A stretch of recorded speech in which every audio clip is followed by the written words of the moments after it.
What's going on, everyone? I'm Jesse Bell, and this is What I Can Remember. And I'm joined today by newfound Delco legend, Newfound is right. um, Matt Bucurel. So what's going on? You want to tell everybody what it is you're doing and why I am calling you a legend? Well, I started out this year working in the auto industry, and I just couldn't see a life outside of it. I worked at the dealerships levels, a lot of them in Westchester and all along the main line, stuff like that. And I just got so tired of the industry. So I got fired in May, right before my birthday. And it was on good terms with the guy. They realized, like, dude, whatever you do next, just have a passion for it. Right. So then enters Christopher Bristow, my business partner with Bridge Hangers and Wall Hangers. Right. And he tells me, hey, I got this friend who needs a photographer. And he knows, like, I've always had a camera, around in my life. My dad, my uncle, my grandfather, won a national award for photography. He did some photography in the war too. So, that's good on a resume. It's one of those things to where, yeah, there's always been a camera around me. And then if you remember, there was, it was in the graphic arts classes. There was one for photography. Okay. And I loved taking pictures and, getting your hands in the bag with the old film and going into the red room and seeing your pictures pop up. Now with the digital camera, it's so much easier to see, oh yeah, no, that shot sucks, and keep going. Right. So because cameras are just always out there, it's, I thought, what, maybe I can do this. Cause Jill convinced me, like, hey, you're a good photographer. Why not make a book? She was like, and who's Jill? Jill is Jill Russo. She's my agent. Okay. So we were talking about her book, and I was like, hey man, we should have some of the proceeds from your book go to a charity. And then it developed into me making a charity. Right. So she helped me put it together, the Timothy J. Bucurel Foundation. Saturday, September 7th, this one coming up, we have Party at the Park at Schlegel Park in West York. We have DJ West York, PA. Yeah, West York, PA. Okay. So we started planning that out, and she talked to all the people over at York, which are amazing. I'm going to try to get them on my podcast and talk to them because there's a lot of work that we can do up there with suicide prevention. Last year, there were 55% of all suicides were males. There was something like 77 deaths. It's a statistic for sure. That's rough business. That's where there's a lot of people who I feel like York is also like not many people know about what's going on in York. The only time I ever heard about York was my wife used to be a social worker, and they had a York office. Mm-hmm. And one of my buddy's brothers went to York College. Okay, a college in York. Yeah. But nothing outside of that. And every time you see it on like Facebook with like or Instagram or anything, it says that it's not that nice of a place. They have a problem, and there's a drug problem, just like everybody does. But the businesses don't have Narcan. So that's one of the things still. That's and wild. They don't have people who know how to administer it, especially when you have a massive drug problem up there. It's something that there are things that we can do with a charity to help people find the help they need. Because when you're on drugs and stuff, you're not at your best place at all. There's something wrong that you're running from. So that's where, with the charity, I can help people, because it starts off with the drug problem. Bottom line, or the rock bottom, that's usually when people commit suicide. Right. Yeah, it's the end of the line. Yeah. So catch them before they get to the end of the line. Let's show people how to help heal. There's a lot of stuff, because my brother works in mental health. I've always had a fascination with psychology and understanding the human mind, because it made it easy in sales. Right. Because you know how somebody's going to react. You can use it to your advantage in sales. So it's a marketing tool, I'll say. Okay. But when you look at that and you look at people and you're like, man, you're really hurting. Because everybody, I heard it on Rogan, but everybody's just like a big ball of trauma. Yeah. That the last person left for you. Big Rogan fan, by the way. Yeah, man. Love him. And, it's that kind of thing of just trying to take an outside perspective. Like, all right, there by the grace of God, it could have been me. That's one of those old sayings. But when you think about that, like, okay, how could I have fallen that low? Yeah. Yeah, I can relate to that saying completely. I never I mean, I'm not Exactly. yeah, But I was never on that I don't even want to use the word spectrum, but line I've of seen a thought. lot of Yeah. a lot of things happen. And it's good that there's people like you that are trying to help. Because I mean, I feel like in well, I say this area, we're in Delaware, but you know, the Delco area, Mm-hmm. it's kind of just been like swept under the rug. I Yeah. mean, and even in Philadelphia, it's Kensington is just like It's a it's huge just problem. right. I don't even know if you can call it a problem anymore. Like it's like a way of life anymore. That's what Kensington is. Yeah. So, yeah. And there's a lot of people that, you know, they need help and they don't know where to go. You know, they don't know where a crisis center is. They don't know where there's, you know, a place just for someone for them to talk or go to counseling, or, you know, there's, you know, a therapy program. So you can have, albeit you may have to wait, right. but you can still find someone to talk to. Mm-hmm. There's stuff to where you can do it online now. There's a lot of ways that you can find, you know, man, I really shouldn't be acting like this. Yeah. Hey, how can I better myself? Mm-hmm.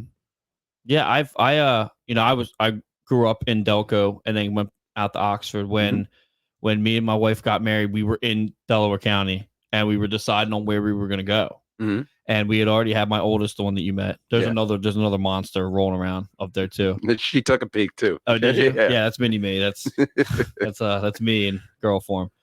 God help everyone. But yeah, we were deciding on where we were going to go because you know Chichester. Yeah. Horrible school district. Yeah. And we said, you know, I went. Mm-hmm. I was kindly asked to leave.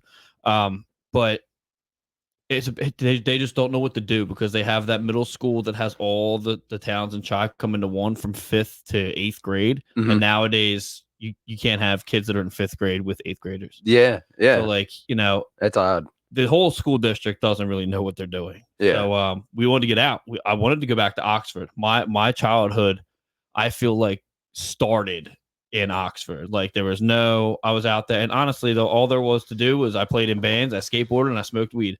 I fought a little bit. Yeah. But albeit, yeah. you know, but yeah, we tried to go out there. I got messaged on Facebook, don't come out here. So why? They're like, it's just as bad out here. And then crazy thing, I talk to a lot of people. I'm not a counselor in any way, shape, or form, but I've been through some stuff. Nothing drug related, and no, you know, addictive things. But I love talking to people. Like obviously, yeah. A lot of them are out there. Yeah, like a lot more than here. Yeah, so like it's very scary. Very scary. It's different than when we grew up. Yeah, it is. It's more in the open. But there's nothing to do out there. So yeah, that's true. You, instead of, you know, going to your friend's house and getting high after school and playing video games, now, you know, you got other stuff that's so much worse. That, you know, I'm kind of glad we didn't have stuff like fentanyl and all that. And when there was also no social media really either. I mean, it was in the beginning stages. You had like MySpace and Zanga. Sucked. Do you remember Zanga? Do you ever have Zanga? It was the weirdest thing in the world, dude. It was like an online journal. I had one when I was in the bands and such, and I went back. It obviously disabled. It's gone, but I was able to. I would say when I was probably like 25, right when I met my wife. And I went back and saw it, and it was like, I just broke up with my girlfriend. I was like 18. Yeah. Like, oh, what the fuck was I doing? Like, putting this shit out. But no one really looked at it. But it was the first form of you could see who liked it, or you know, MySpace, you know, all that. The AIM. Actually, my text tone now is remember when someone came into the chat room and AIM opened the door? That's what that is. Yeah. Oh man, back then it was it was like the wild frontier. It's like I had Richard Dury on my podcast again. We're gonna have to get into what your podcasts are and all that stuff. I got some questions about perch hangers, wall hangers. Oh man, let them rip. Oh, whatever you want, you can go ahead. Well, I was talking to him, and this is kind of an interesting talking point that I did want to bring up before we get into me, because when I was talking to Richard, it was Tales of the Hunted, which is the first podcast. I saw that being advertised. Yeah, and it's I do it with my good friend Frank Percy. He's a comic book inker. I met him. Yeah. Cancer benefit. Okay. Through Liceworks. Yeah. He was there with me. Yeah, we did the podcast. Yeah. Cool.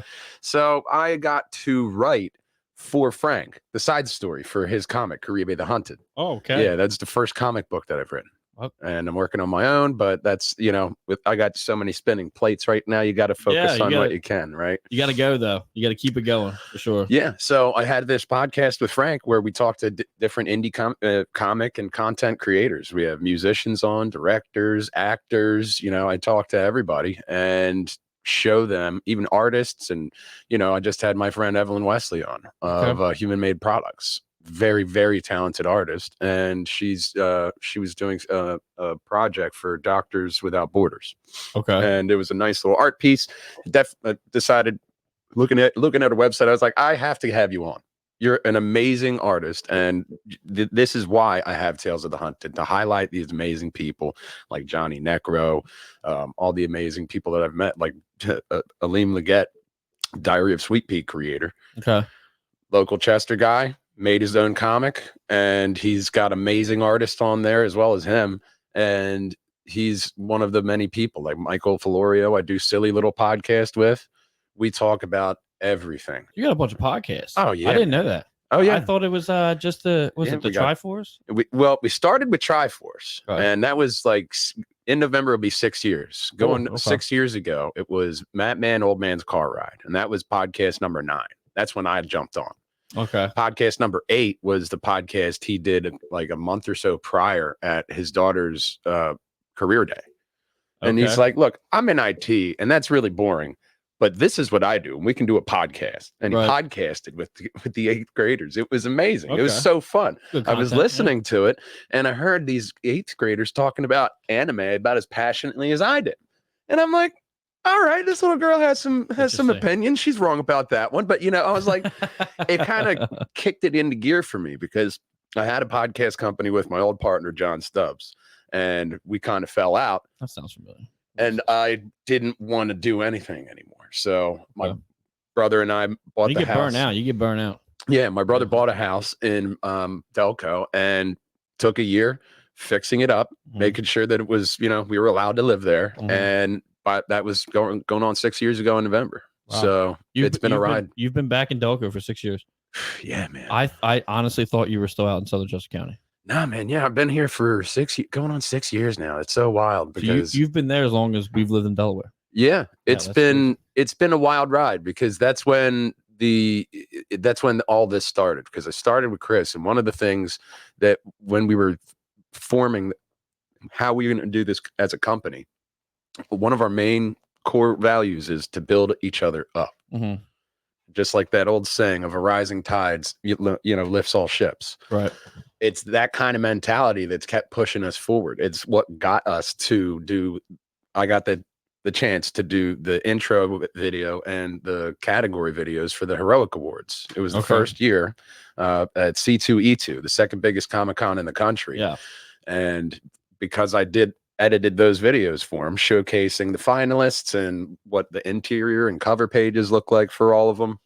And it took forever, but we got a sponsorship logo at the second biggest Comic-Con. And that's how, huge. Mark McKenna, legendary comic inker, he just sent me, just like Josh Shockley sent me some art pieces that I'm going to have up for the silent auction at the Party at the Park event on Saturday. So through all these friends and podcasting, I now have gotten to this point to where I get fired. I start making a book because I have this charity event going in York. All right, let's go scope out York and I can take some pictures. Thought I could originally just put out a book like 60. And they were like, no. So I was like, hey, I got to have another place. And we were going to do an event with these people in media. So I was like, I'll just go do another shoot in media. Then it'll be York and Media, PA. Right. And then I went out and after that one, and I started shooting a Maryland book. And I have 2 places shot there, Havre de Grace and Chesapeake City. You said Havre de Grace? Havre de Grace, Okay. And Chesapeake City. Yeah. And we got those 2 set. I want to get Ocean City, Maryland, because I want to get a good sunrise, sunset shot. So looking at Rehoboth. We were just down there for a vacation. We used to go.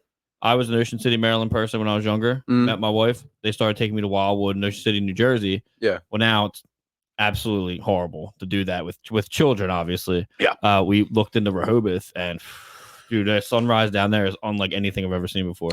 Oh yeah, yeah. No, Unreal. Rehoboth is beautiful. There's a couple places that I want to work with, especially with the charity, and get some kind of a nice gala or something going. Yep. But I started making books, man, and then I thought, I'm like, what am I doing? Because at this point, I'm still unemployed, and I have a book out, and I'm Putting forth the effort. I'm working on a second one. Yeah. I'm like, why am I going all these places? I can just start a Delco series. Mm-hmm. And that's how Picture Perfect Small Towns, Delco Volume 1 started, because I wanted to highlight my town.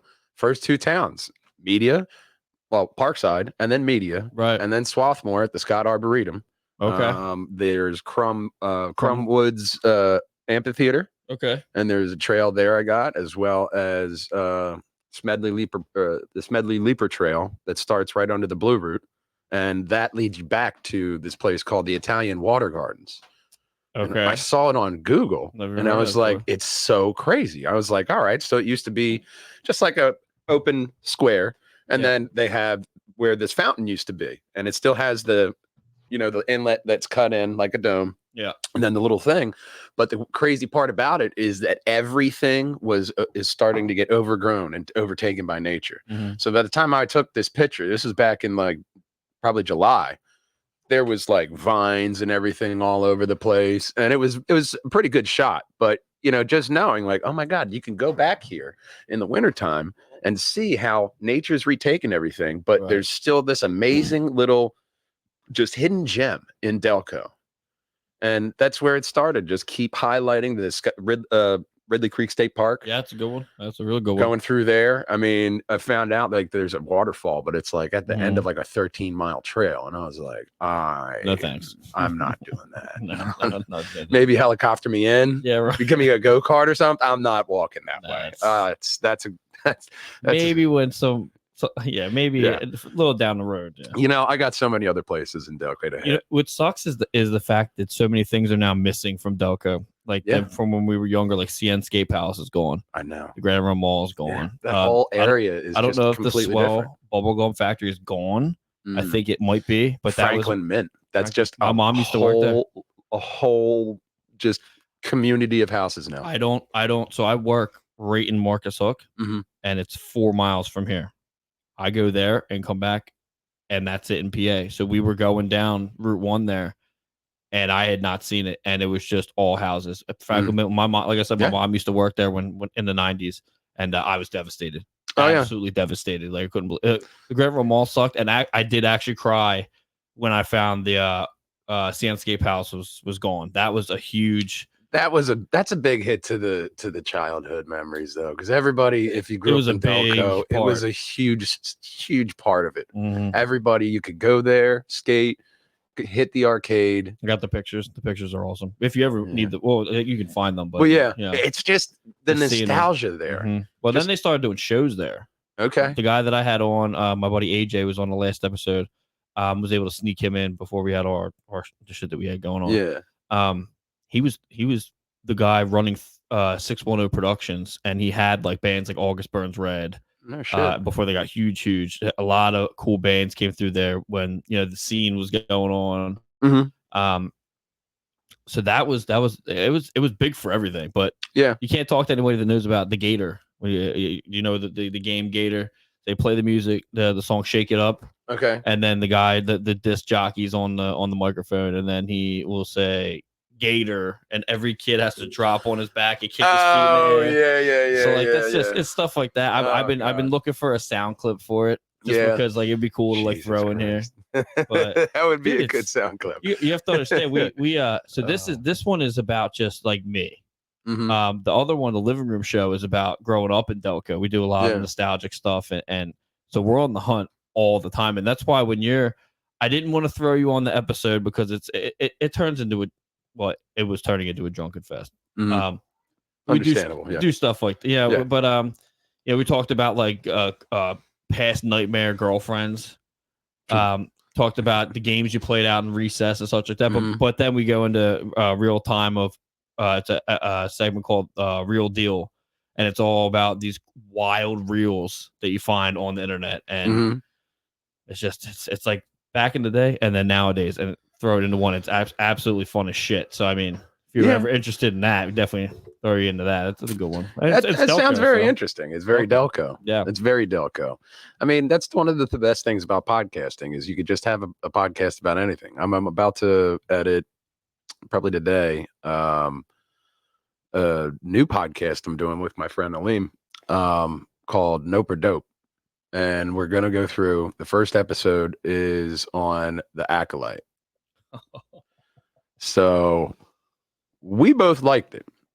We both signed the petition to save it because I thought it was a good show. It expanded the universe out nice. It showed you the Sith. It didn't give you a cookie cutter story. You know, I didn't see the ending of that season. I didn't see it coming. But I tell you what, I wanted another one because you saw Plagueis in the background. Yeah. Yeah. My problem with that was she going to do anything with it? That you could have done something with Dark Plagueis, like right away. You could have. You could have. It may have been like a thing to keep everyone's attention. I see. I liked it, but at the same time, now mind you, I'm not political. I don't do politics. I don't do religion. I don't do all of that stuff because I don't want people to judge me immediately from stuff like that. Yeah. There were things that didn't need to happen. I mean, well, there was stuff in there. Didn't need to ask if the little animal was a he or a she or it or them. Kind of weird stuff, but like there was some weird stuff like that. Also, things that like it doesn't affect me. I don't give a shit. I was just kind of like, that's kind of weird. Yeah, but you know, that's a weird part of it. You move on. You're like, hey, but I had a badass actual Jedi Sith battle to where these Jedi were getting bodied left and right. So that's kind of so my argument is I'm not on the fence or on either side. I liked it because one, I think it was released at a good time. And it also a lot of the other series, even ones that had to do with Jedi, like the Obi-Wan, like his or Kenobi, whatever it's called. This one had a lot of fucking lightsabers in it. And that's what people want to fucking see. You're tuning in. You want to see the lightsabers. You know what I mean? And it also went on a Game of Thrones. No spoilers. I mean, if you haven't watched it, it's on you. Yeah. It's been out long enough. It was offing fucking people. Like Game of Thrones style. Yeah. Like, was a little upset that my chick got killed and my guy, Yord. Well, here's the thing. Fan of that. What? Here's the thing about that is that's what I needed to have as a fan happen. Like anybody that sees that red lightsaber better die or go over to the Sith to have a little brawl and see who's going to be the actual apprentice. Right. Because in canon, none of you guys are going to make it. Right. You're going to die. I want to see how you two are going to die, like Bonnie and Clyde, because Plagueis. So. He's gonna go find Palpatine on Naboo and then work him up. So that's where the expanded universe. That's what I was gonna ask. I'm very well versed in Star Wars things. Like some things not. But when it comes down to canon and non-canon, so when people say that it's canon, is that like following the books and or the original movies? The original movies and the stuff they have out now, like the Clone Wars animated series, canon. Because it takes place in between movies. Okay. In between like 2 and 3. Yeah. And even to where when they brought it back, they ended it off right where 3 began. I wasn't sitting through all of that. I couldn't do it. I watch it all the time. Yeah. I'm a huge Star Wars nerd, but on my phone. Too, but I like the live action. Because what I do is I have my brother's Audible. I listen to the Star Wars books on here. I've been doing that too. On Spotify, they're free. Love them. Yeah. Love them. Because there's a bunch of them, like the Darth Bane series of books. The Darth Plagueis book is very good. Is it? Okay. Oh, yeah. Darth Plagueis it shows the 2 different sides of the Sith. There are Sith sorcerers like Palpatine, but then you have people like Plagueis who are more about the Sith, like the power of the Sith. How do I become immortal? How do I embody the dark side of the Force this much? Yeah, I just got done Light of the Jedi. Okay. I tried to go back to the High Republic, and then a couple of my buddies were like, "What the fuck are you doing? That shit sucks." I'm like, "Actually, pretty fucking good." Oh yeah, I liked it. I don't care if it's new or the Darth Revan book ties right into the MMO game. I love it. That Darth the Old Republic. Yeah, it ties into that. I have it on here and have not even touched it yet. There's they still keep up the servers on it too. I've been Okay. tempted so much because I got like 4 shows to edit at any Okay. given point, so I can't play video games Right. anymore. I got a network to do. Yeah. Hey, dude, I fucking hear you. You know, Got but a lot it's of shit like, going on over here, bro. that's when I might even dust off the old sticks and bring back a live map plays or something, or at least a recorded map plays to bring that gameplay back, because I loved it. There was this one part, and it is on. We're talking about the Old Republic. Yeah, Yeah. There's, because if you go over to the live sessions, you'll see there's a map plays with Jedi Knight Torif Ra. And I went through that, but there's this one mission in particular which stood out to me when I was listening to the Revan Extended Universe book, because you literally find Revan in a quest being tortured, and you're like, oh wow, that is awesome. So they're tying in the media to where, yeah, you've heard this book, but we also planned it like this. Yeah. And then the High Republic books outside of that with the Grand Master from Bastila Shan's lineage. So you're following. Yeah, I'm not there yet.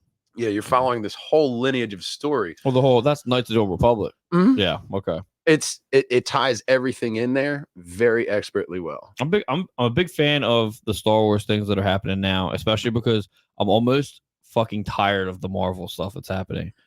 Because now, did you see Deadpool? I did, and it was absolutely amazing. I saw it. It's good I feel like it's really. Yeah, I just saw it. I loved it. If you're, I just told. I have my reservations about it. I will say that I did love it as a film. If I'm an ultimate Wolverine fan. I literally said it the other night. If you were to break into my window of my bedroom, you're getting hit with fucking Wolverine claws immediately. Like they're in leather gloves. They're in, like you're dead. I've always been an ultimate Wolverine fan.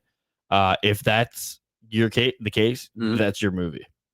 But if you don't know all the variants, it kind of is a little difficult. But here's the thing: is that I had my friend tell me that they originally planned on having Kang be the reason that Wolverine, he was just that Wolverine that went away, but Kang be the person to kill the X people instead of the humans. They fucked that all up. And they did, because it's supposed to be Mysterio with Kang, and if you go with the Old Man Logan, then but especially with how many universes and stuff that the X-Men have done, especially with the comics, it's mind-boggling. It's insane. Yeah, it's mind-boggling how far away from Chris Claremont's X-Men it is, because most of the stuff that, like, you look at Days of Future Past, that was Claremont.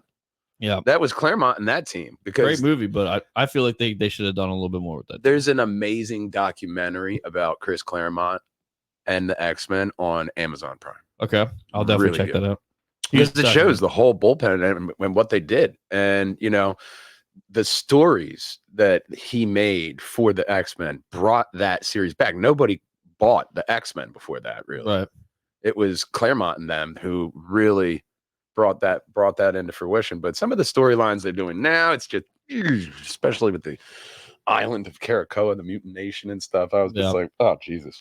Well, even the stuff that they're throwing around, I mean, the failures that I didn't get to see Madam Web. I know that Sydney Sweeney made her appearance in that, and that's what's happening with that right now, and that's okay with me. But I definitely want to still see it. Yeah. But you got Craven coming. There's a bunch of new stuff that they're doing. I just feel like it's just taking too long to do all these things. It's just so fucking long. And I forget who said it to me, but somebody said it to me recently. Might have even been on a podcast, but they said they're keeping the rights. And they're keeping it away from Spider-Man. Because if you take away Spider-Man's Rogues Gallery, what do you have? Yep. You have Spider-Man without his villains. Well, that's still Sony, yeah. And they're still pumping out movies like, hey, here it is. We're keeping the rights. Yeah. We're keeping the rights. And meanwhile, you have Marvel. We need Spider-Man. I mean, Sony really messed it all up just by buying him. Yeah. Because you look at the Hulk, throwing it same in, thing. Yeah, I don't know why they got. Is that why they got rid of Edward Norton? Or wasn't he like a nightmare to work with or something? I think the story is that they didn't like the direction that he was going for the Hulk, because he wanted it to be more like the comics, and be like more of a darker character. And they went. It was the best Hulk ever. They went with my favorite. Mark Ruffalo. Yeah, that was the way to go. A way. It was a way. Yeah. That's very expertly worded. And it was a way to go. Yeah. It was. Look. It's funny. It's funny.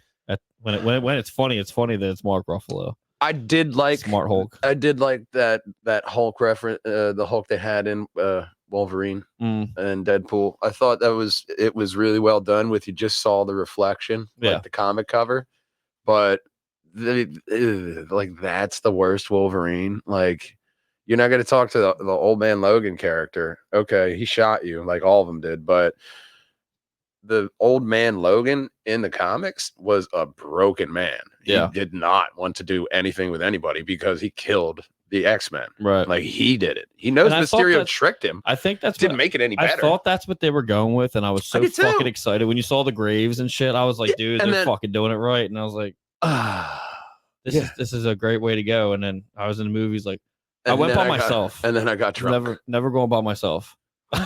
You got drunk? Yeah, I was way too drunk. I didn't hear the screams. I didn't know that Wolverine could get drunk, by the way. So it's you don't want to get into that. Healing factor. We're not gonna. But he was thing. fucking blasted. Yeah. Once they met up with Blade and Elektra, he was just fucking chugging. Red Label. What'd you think about Gambit? I fucking God. Didn't like it. I loved it. Look, I don't like the Cajun accent. I'm with Tom Segura. We should build a wall around that goddamn state. The Cajun people, I can't understand. Just like that was my problem. And look, that's great. He did a good job at Gambit. That's what I mean. But I still can't. I can't go back and rewatch The Expanse because of the Cajun. They let the Cajuns into space, and then you put them on an asteroid fucking planet, space station, and then hey, guess what happens? They stay Cajun. I've tried to watch that show numerous times. I just can't do it. Numerous times.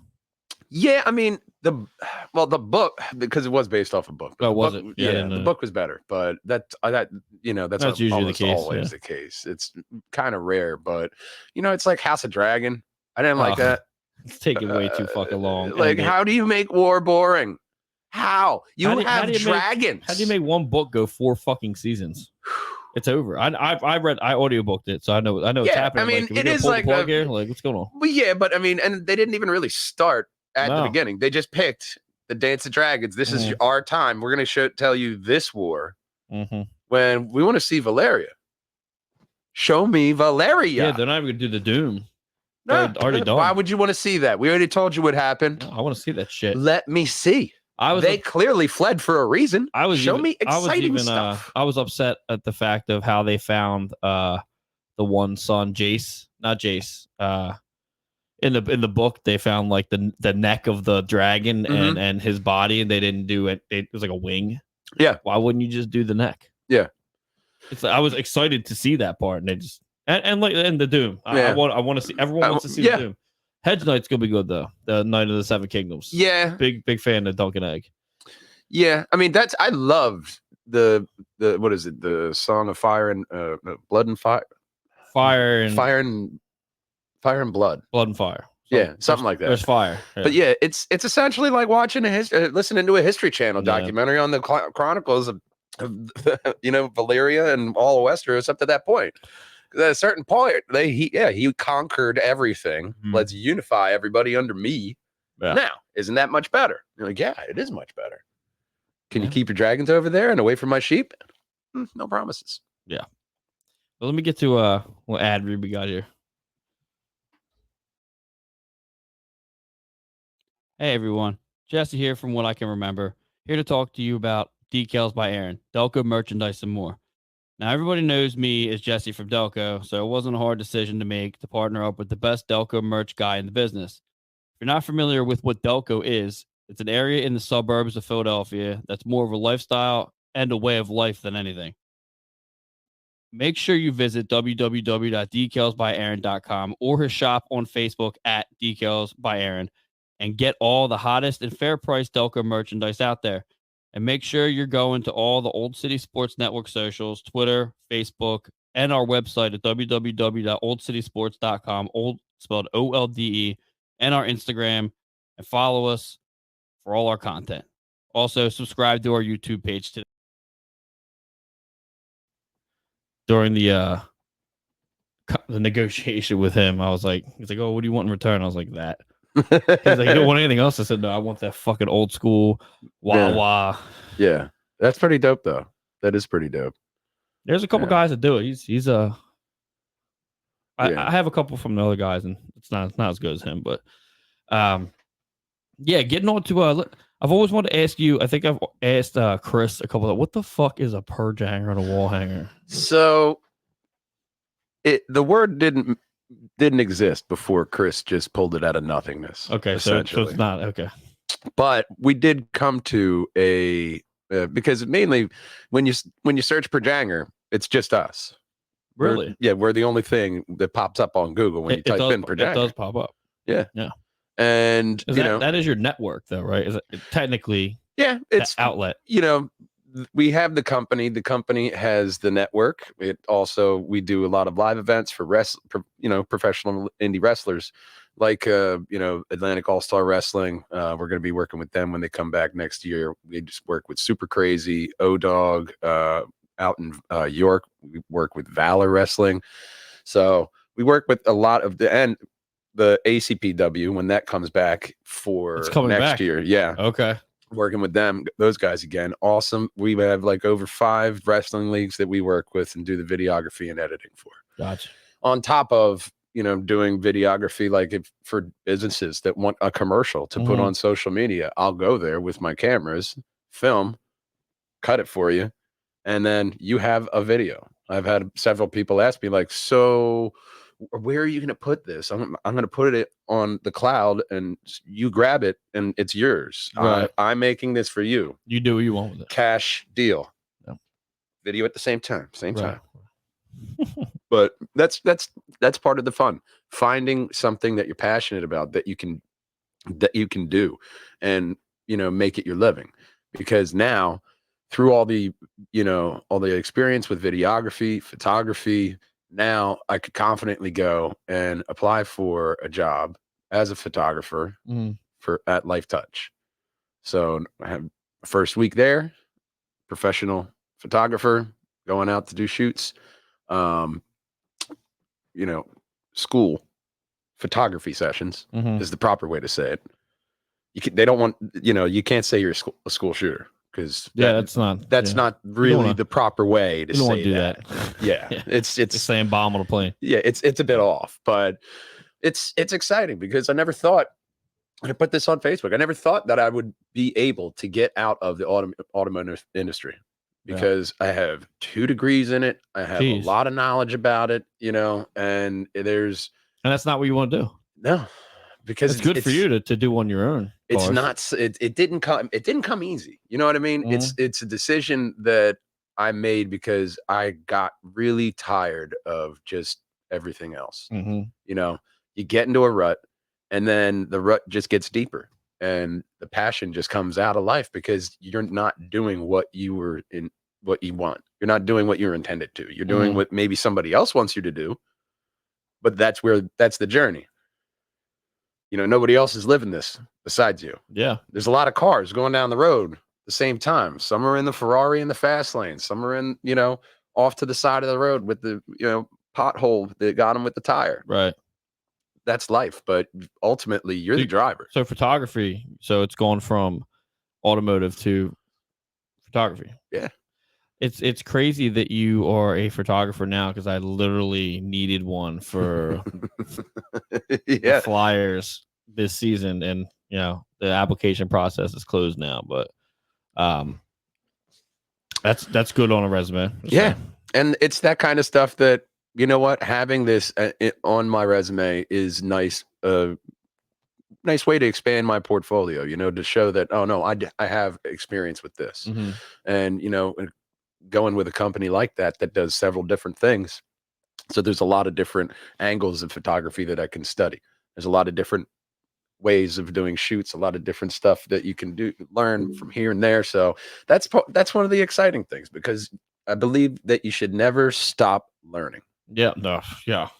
Every day is a learning at least experience. At least 100%. One thing you should learn something, at least one, a day, like that's one of the reasons why I wanted to do silly little podcast with my buddy Mike It's because when when we're on a Discord phone call or for like a meeting for Projangers or something like that, it's always fun. It's always silly. I always feel like I should be recording this. It's the same thing with my like with my business partner, like a business meeting. Yeah. Oh my god, I'm like sweating my ass off. Even like with my business partner Chris, I'm talking to him and I'm just talking to my partners and I'm just like, yeah, man, and we should be recording this. Me and Chris, Chris and I always felt like we should be recording our phone calls because they always like the fun stuff that we are planning it's still coming out. Our plans are just coming to fruition. Like lug nuts that I do with my brother. He looks up automotive news from around the world and we tell you about it. We're also going to be expanding that into a special. We're going to be going on the road. Lug Nuts is driving from Parkside down to Biloxi, Mississippi. Jesus. For cruising the coast. So we're going to be going down there, podcasting down there, and recording the whole thing as a road trip special. You're recording while you're driving? Well, we're going to be in an RV. Oh my God. So it will be, I'm planning on bringing, That's a great idea. Hopefully my buddy Mike can come with me so he can help with some of the production stuff as well as just having fun on the road. Absolutely. And that's great now because we're looking for sponsors for, anything. You want to sponsor gas, you want to sponsor, food, the RV. If you have an RV, that's great. Contact me, pjandewh.com or pjandewh@gmail.com. I'll put it in the description. But that's the thing, having fun like that. You are doing what I want to do. Yes, Team Top Gear. That's where Lug Nuts came from, is the Grand Tour, the three wise men, Jeremy Clarkson, James May, and Richard Hammond. When they said they weren't going to do the show like they had normally done. And it was like, man, where are we going to get the automotive news? And then my brother said, why don't we have an automotive news podcast? And I was like, absolutely. It's definitely not a normal thing, which is exactly what the podcast community needs. And it's something that I really love doing because I don't have to look up the news at all. I just have to edit it, which that's where the editing gets fun, right? Because then you have the transitions and the different cut points. That's when the editing process starts to get a little bit more fun there. Right. Like doing multicam stuff. That's always fun too. And it's that kind of thing of having the podcast and being able to go out and do it. And then now with having someone out there looking, hey, how can I get him and his books and his podcast? How can I get them highlighted? How can I get them, get them over, if it were in the wrestling terms? But that's the key thing, is finding those people around you who are going to build you up. Yeah. I've talked to Bristow was actually part of our network at one point. He was doing, it was very brief. And it was a huge favor to me. I had a Phantoms podcast going on, and he had jumped on. Yeah, you guys got some good shit going on over there. I'll tell you that. You guys are always busy. I will tell you that. Yeah, we try. Busy bee as well, but you guys keep it on the wraps. I don't see know what you guys are doing. And I don't ask. I mean, it's two different. So we're a sports podcast network / now it's kind of like an entertainment network with all the other stuff that's going on. But I've told Chris, you think about merging these motherfuckers at some point? He's like, no.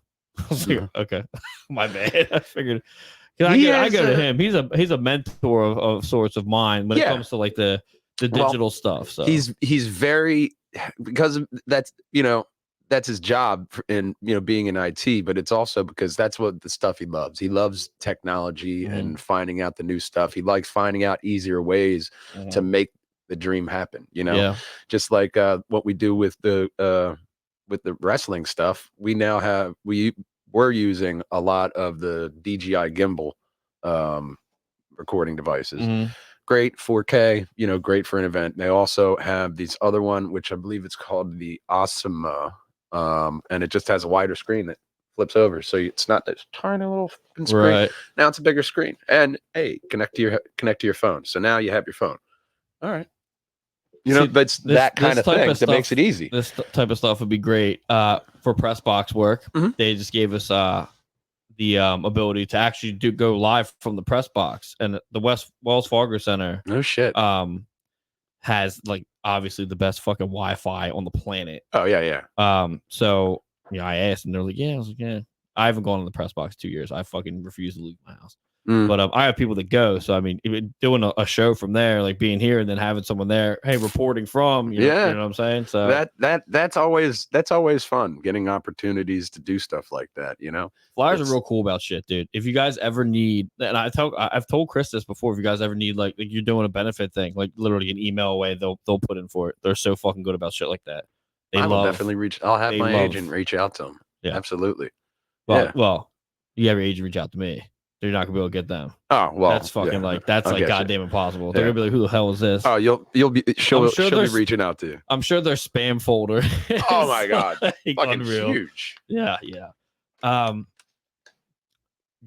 glad to see someone from Delco getting this shit done though, dude. Because honestly, I the stuff that we're doing here is just it's now gotten fun. Chris has been around for a lot of the horrible shit that has happened with us with this network.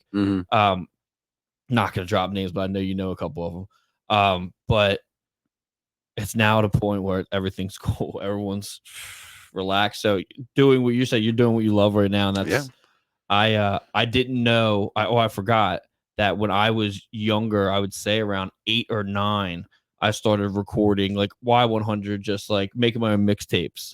But when I found out that I could make my own radio show, I forgot that I did that with one of my best friends, Jim, when we were younger. And obviously their cassette tapes are gone. My mom was like, you were doing this when you were younger. I was like, I had no idea. What? Yeah. I wish. I was on the radio. Yeah. Way back then in 8th grade. I was on MMR. Oh, okay. Yeah. My brother and I were Chuck and Charlie Stoney. Oh, you sent me that. Yeah. So that every time the 420 music marathon roll around, my brother on Fridays, he'd pick me up from the schools out there in Oxford. We drive all the way down to Ballackinwood, wait in the green room for a while, go in, hang out with Raz. And that was a fun time. Yeah. That was a real fucking blast. I went to concerts and stuff. Dude, yeah. Oh my God. I went into a 21 and over concert. Yeah. And Raz looks at me, he's like, look at me. You cannot drink.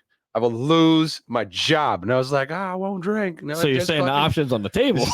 So I just went there. I think it was like a default and automatic black. Oh my God. Temple. And I got to I got there to be there at their spring break, concert bash they had, it was great, meeting Pierre, feeling tall. Yeah. Oh my God. I feel so tall. Yeah. He's such an awesome guy, man. Why? I mean, was that MMR or was that Y100 back then?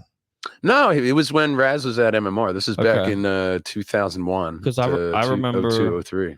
I remember I was at the Taste of Chaos tour in Camden with my girlfriend at the time. And when MMR came up onto Y100 came up onto the stage, and we're like, save Y100. And that on the way home, it switched into Power 99 while we were listening to it. But I didn't even know that MMR was a thing when we were younger. When I've lived in Delco, and everything was Y100. Everything was Y100. Yeah. So that's cool though. That's awesome that you get. They were a popular station until they got switched over to Power 99. Insane, fucking insane. That was wild. There's stations on. I'm a Spotify user.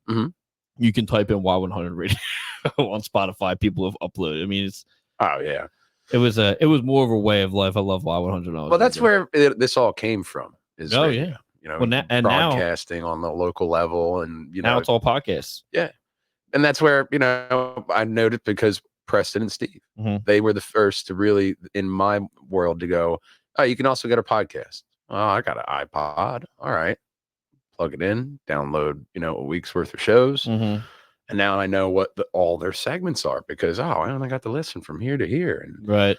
And that's really where I think a lot of people started getting into podcasting, is, now this person has a podcast. I'd love to listen to them. And it's almost like a mandate. If you have, any kind of aspirations to be like a comedian or like an actor, it's like you got to have a podcast now. Yeah, it's actually funny because like I said, I'm on Spotify, and I just noticed that Preston and Steve upload their audio to Spotify, and I'm like, They're a fucking pot. Everything is turning into like the stuff that you're listening to on the radio is. Mhm. I mean, it's obviously live, but I mean, Yeah. is it really? I mean, Yeah. it Well, might be. I mean, what I like about podcasting is that, in the beginning, a lot of people were going live. It was fucking tough in the beginning. We've been around for, Mhm. I would say, around 6 years with Yeah. Flyers Alley, and it was fucking grueling. Yeah, because I started podcasting back in like, what was it, 2012? Oh, you're ahead of me then. I was 2012 into 2013. And this is back when, YouTube, we would actually get money back for our videos pretty quickly. Yeah. We had over 100, 200 views on our stuff, and we'd have gameplay videos.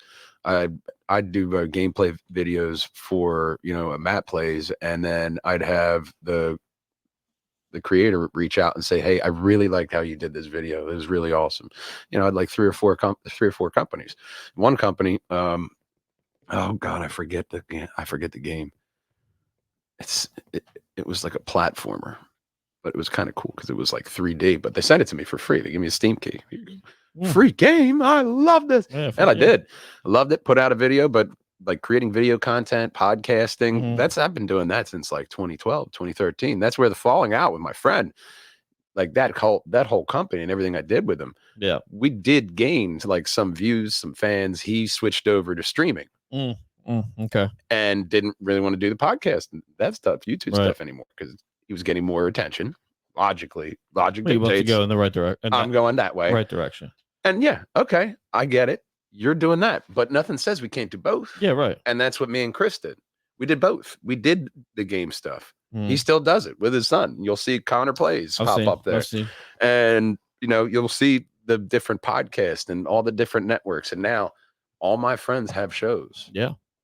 And it's great. It's a great feeling to say, oh, well, yeah, I have a show with my friend Aleem, my friend Mike, my brother, and get to listen to it all day. Yeah. Like, that's my main thing is, guys, like there's I think 13 shows on the network now, and I just listen to them all day. I get to listen to. And you know what network, though? So. I also have another podcast I'm bringing back with called Hit Points and Half Measures. Okay. And it's a D&D podcast. We're going to be doing it live. Almost got into that. I got a figure upstairs. Yeah. A resin figure upstairs. We're getting into it. We're going to do a live one, and it's cool. Our Dungeon Master Joe, he has a nice LED table. So it's going to be some good stuff. We're going to record the whole thing. I want to tell you this right now. There was a guy that used to be with us. He is no longer with us. Got me in. I have the book upstairs, like the beginner's guide. Totally into it. I'm a huge RPG guy. Anyway, that's like all I play. Oh, I love it. Yeah. Still all I played since I was younger. Yeah. The podcast community, need a good one. We were going to develop it, and it was just so fucking. My vision was it had to be visually fucking stunning. Yeah, there is that fact of it does need to have the wow factor. The production needs to be fucking and especially the D&D fans, they will just stop watching. Like that the first episode we did of Hit Points and Half Measures, like I had to do like a recap episode because I was sick and I was like falling asleep and sick the whole fucking time. One of those when you get too drunk and you only had like 2 beers, but really you're just fucking sick and you should be in bed. Yeah, you're trying to power through, but you can't. Yeah, I may know about that. I said, I'm not putting that out. Hey, Joe, just go ahead and do a review here of what we did in the first time.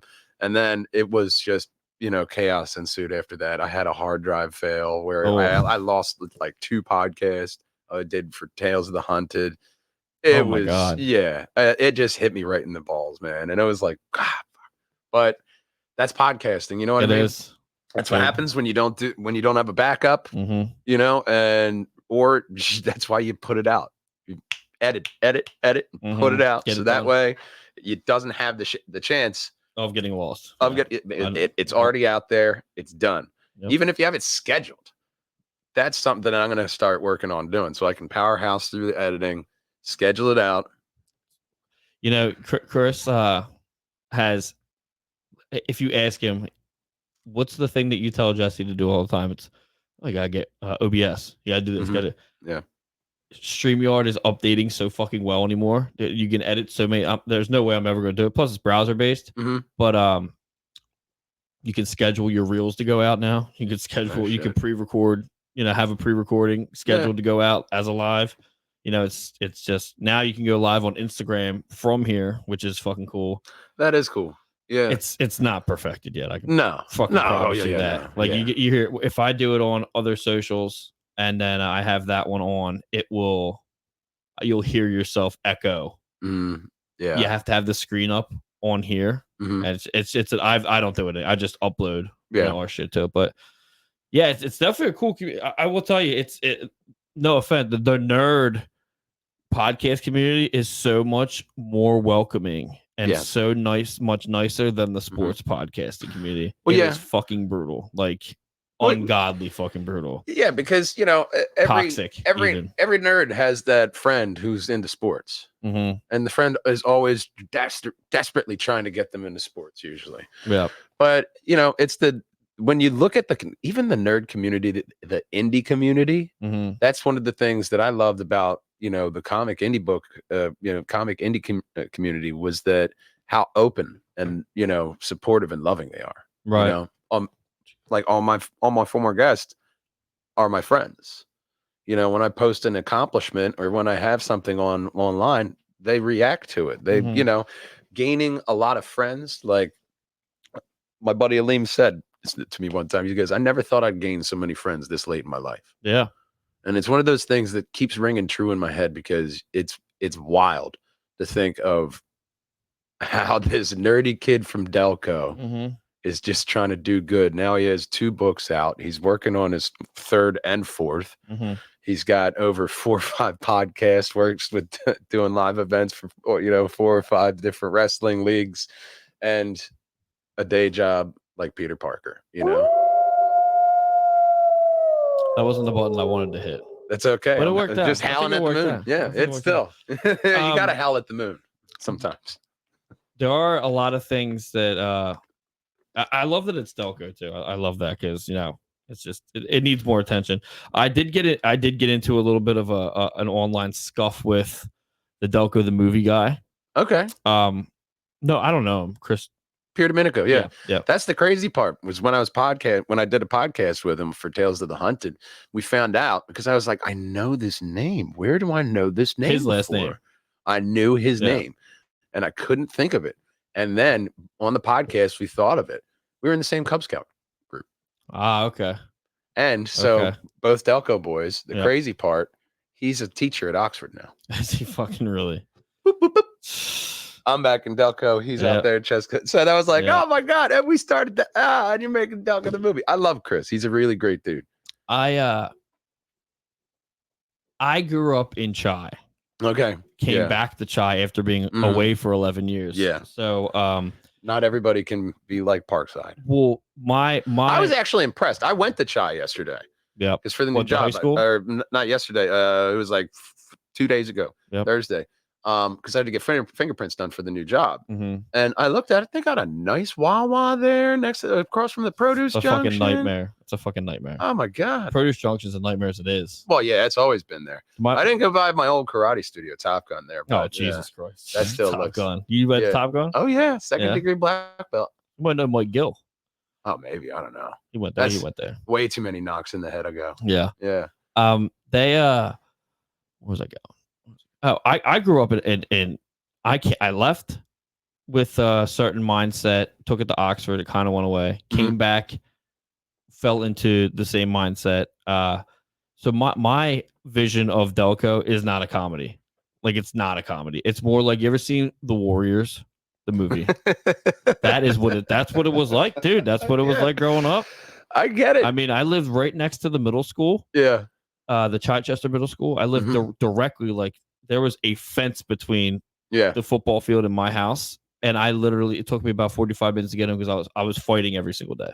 Wow. And it wasn't like that's a whole other story. Like, the reasoning for that, but like fighting, I mean, it is what it is, but don't like bullies. Yeah. Ended up being the reason I got kicked out of Oxford. Okay. So yeah, my vision on Delco is not a super bad-esque movie. It's definitely like The Warriors mixed with The Outsiders. Well, what I found interesting is that he wants to have his own little Delco verse. And that's what I like about that. Delco verse. Having a Delco verse, a series of movies that, not necessarily Delco the movie too, but doing a separate movie in the same universe. Kevin Smith and, all the John Hughes being two of his bigger influences. That's where you get a lot of that super bad kind of feel in the movie. But that's where it's a comedy that's going to be, focusing on his version of it, but a lot of people, like I saw there's somebody making Westchester the movie now. I did see that. Yeah. That doesn't have enough weight for me. No. I mean, look, I think everybody, if you were in these areas, you knew someone or went out to Westchester and hit the bar scene. Absolutely. At least once. Absolutely. It was something that everybody well, you did. could also say that about McDade Boulevard. Yeah. It's you gotta get, everybody's had those times in the bars, And I do. He does have a message coming. It was a bad day. I had a bad day when I was talking to him, but he's got a message coming to him. I didn't know he was trying to do a universe. Let's do a universe.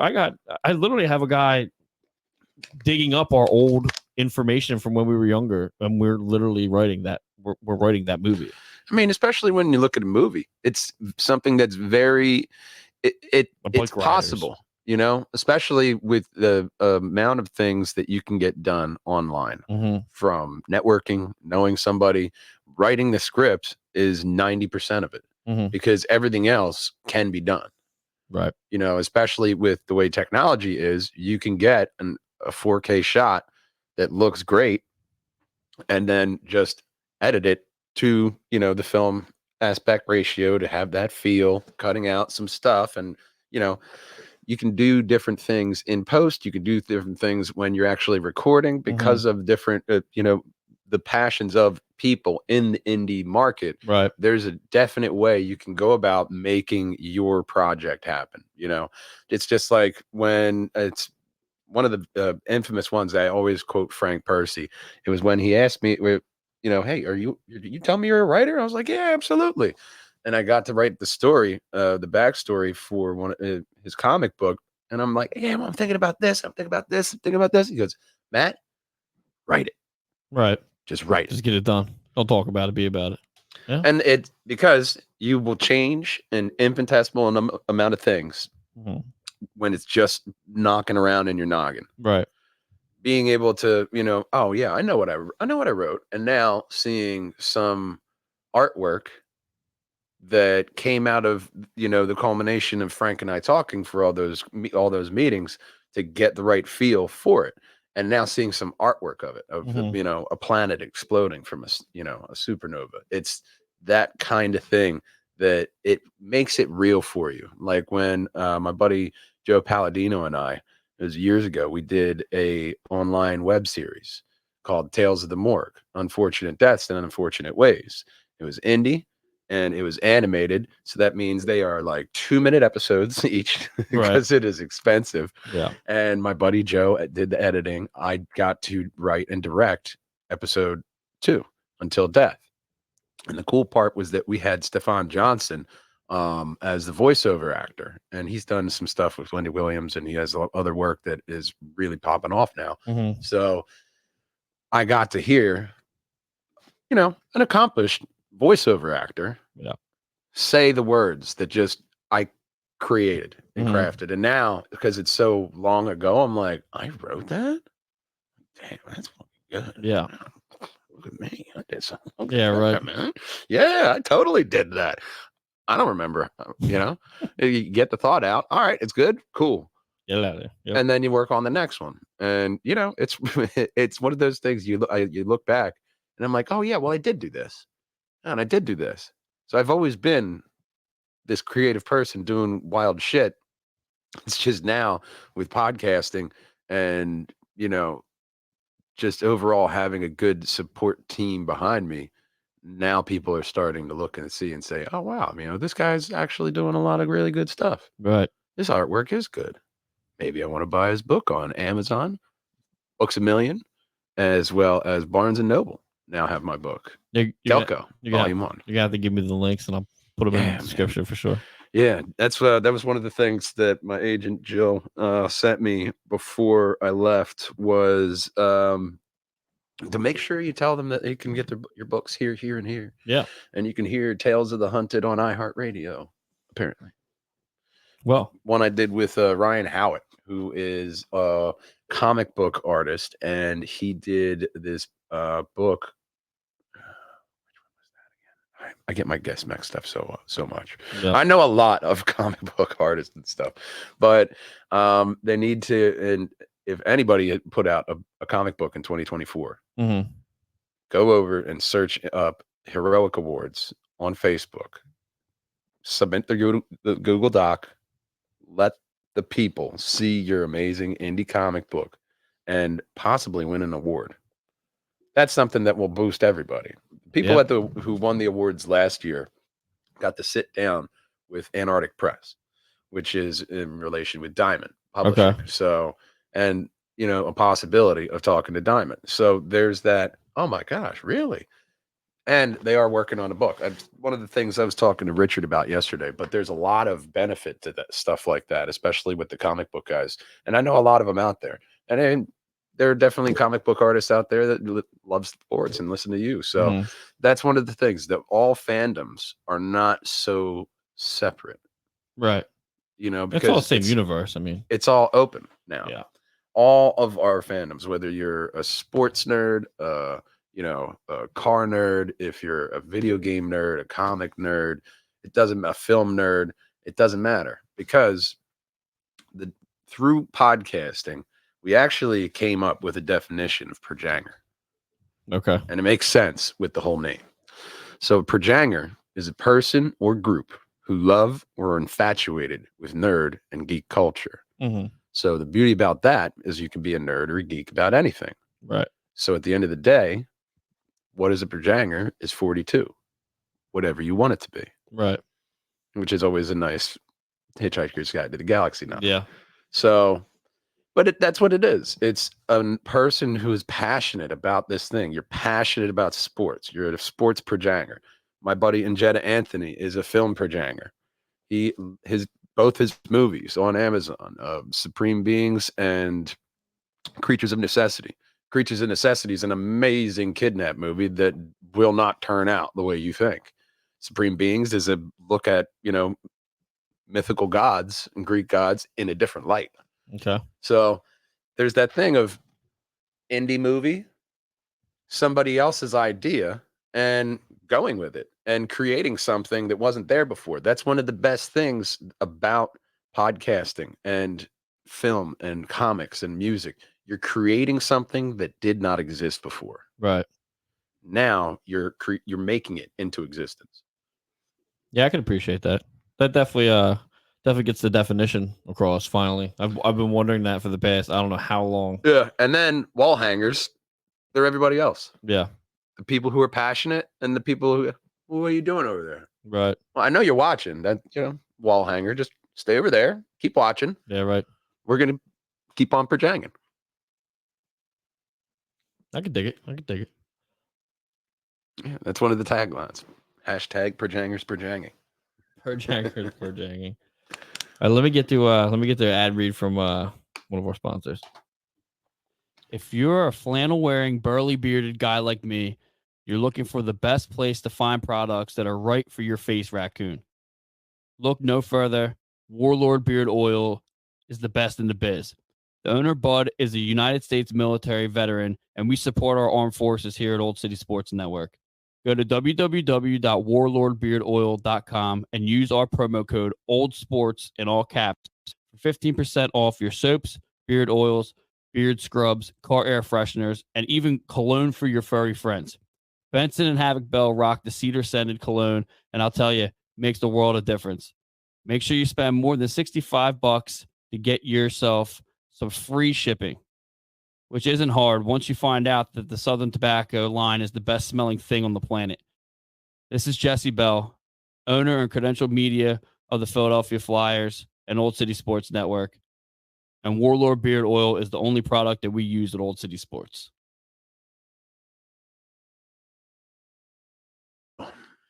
Warlord.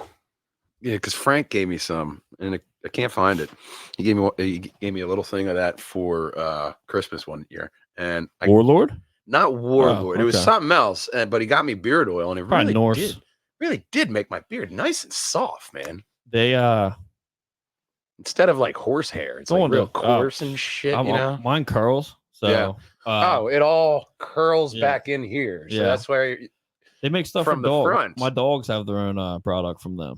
Okay. So they have they got all kinds. They got tumblers. They got they Mhm. got all kinds of shit. Car air fresheners. The dude's Bud is he's a war vet or he's a army vet. So we support the shit out of him and Oh, absolutely, yeah, good stuff. I mean, you got to have the beard looking nice. Yeah, especially with hockey season coming too. That's a big thing. So Big thing is the beards in hockey. absolutely. Oh, no, hockey guy. No, not really. Hey, playoff beard is a huge thing. Oh huge yeah, with the playoff beard. Oh, I yeah. did hear about the playoff beard thing. Yeah. You gotta get into it. It's a good thing. Love hockey. I respect the shit out of hockey, though. I mean, I always like the joke that it's like boxing on roller skates, well, ice skates, but it's a little puck. It's hard as fuck to do that and you're on ice skates, which alone is well beyond me. I mean, I'll be lucky if I don't fall when I'm on ice skates. Imagine you've rolled and then like a fully grown man body checking you into the plastic. Yeah, I'm good. I played in I'm not an expert at physics. Right. Well, I'm gonna say that's gotta hurt. I played a little bit of like pickup games down at the University of Delaware. And probably the two hardest in the top 10, two hardest things that I've had to do in my life is tried to fight on ice and tried to check on ice. Is literally imagine rollerblading when it's wet out. Oh my god! And that's what ice skating is. It's rough. It's rough. That is rough. It's all about the grip too. When you, no. Yeah, because you're trying not to fall. Yeah. It's actually all about momentum. Yeah. So I mean, if he's falling, you gotta. Yeah.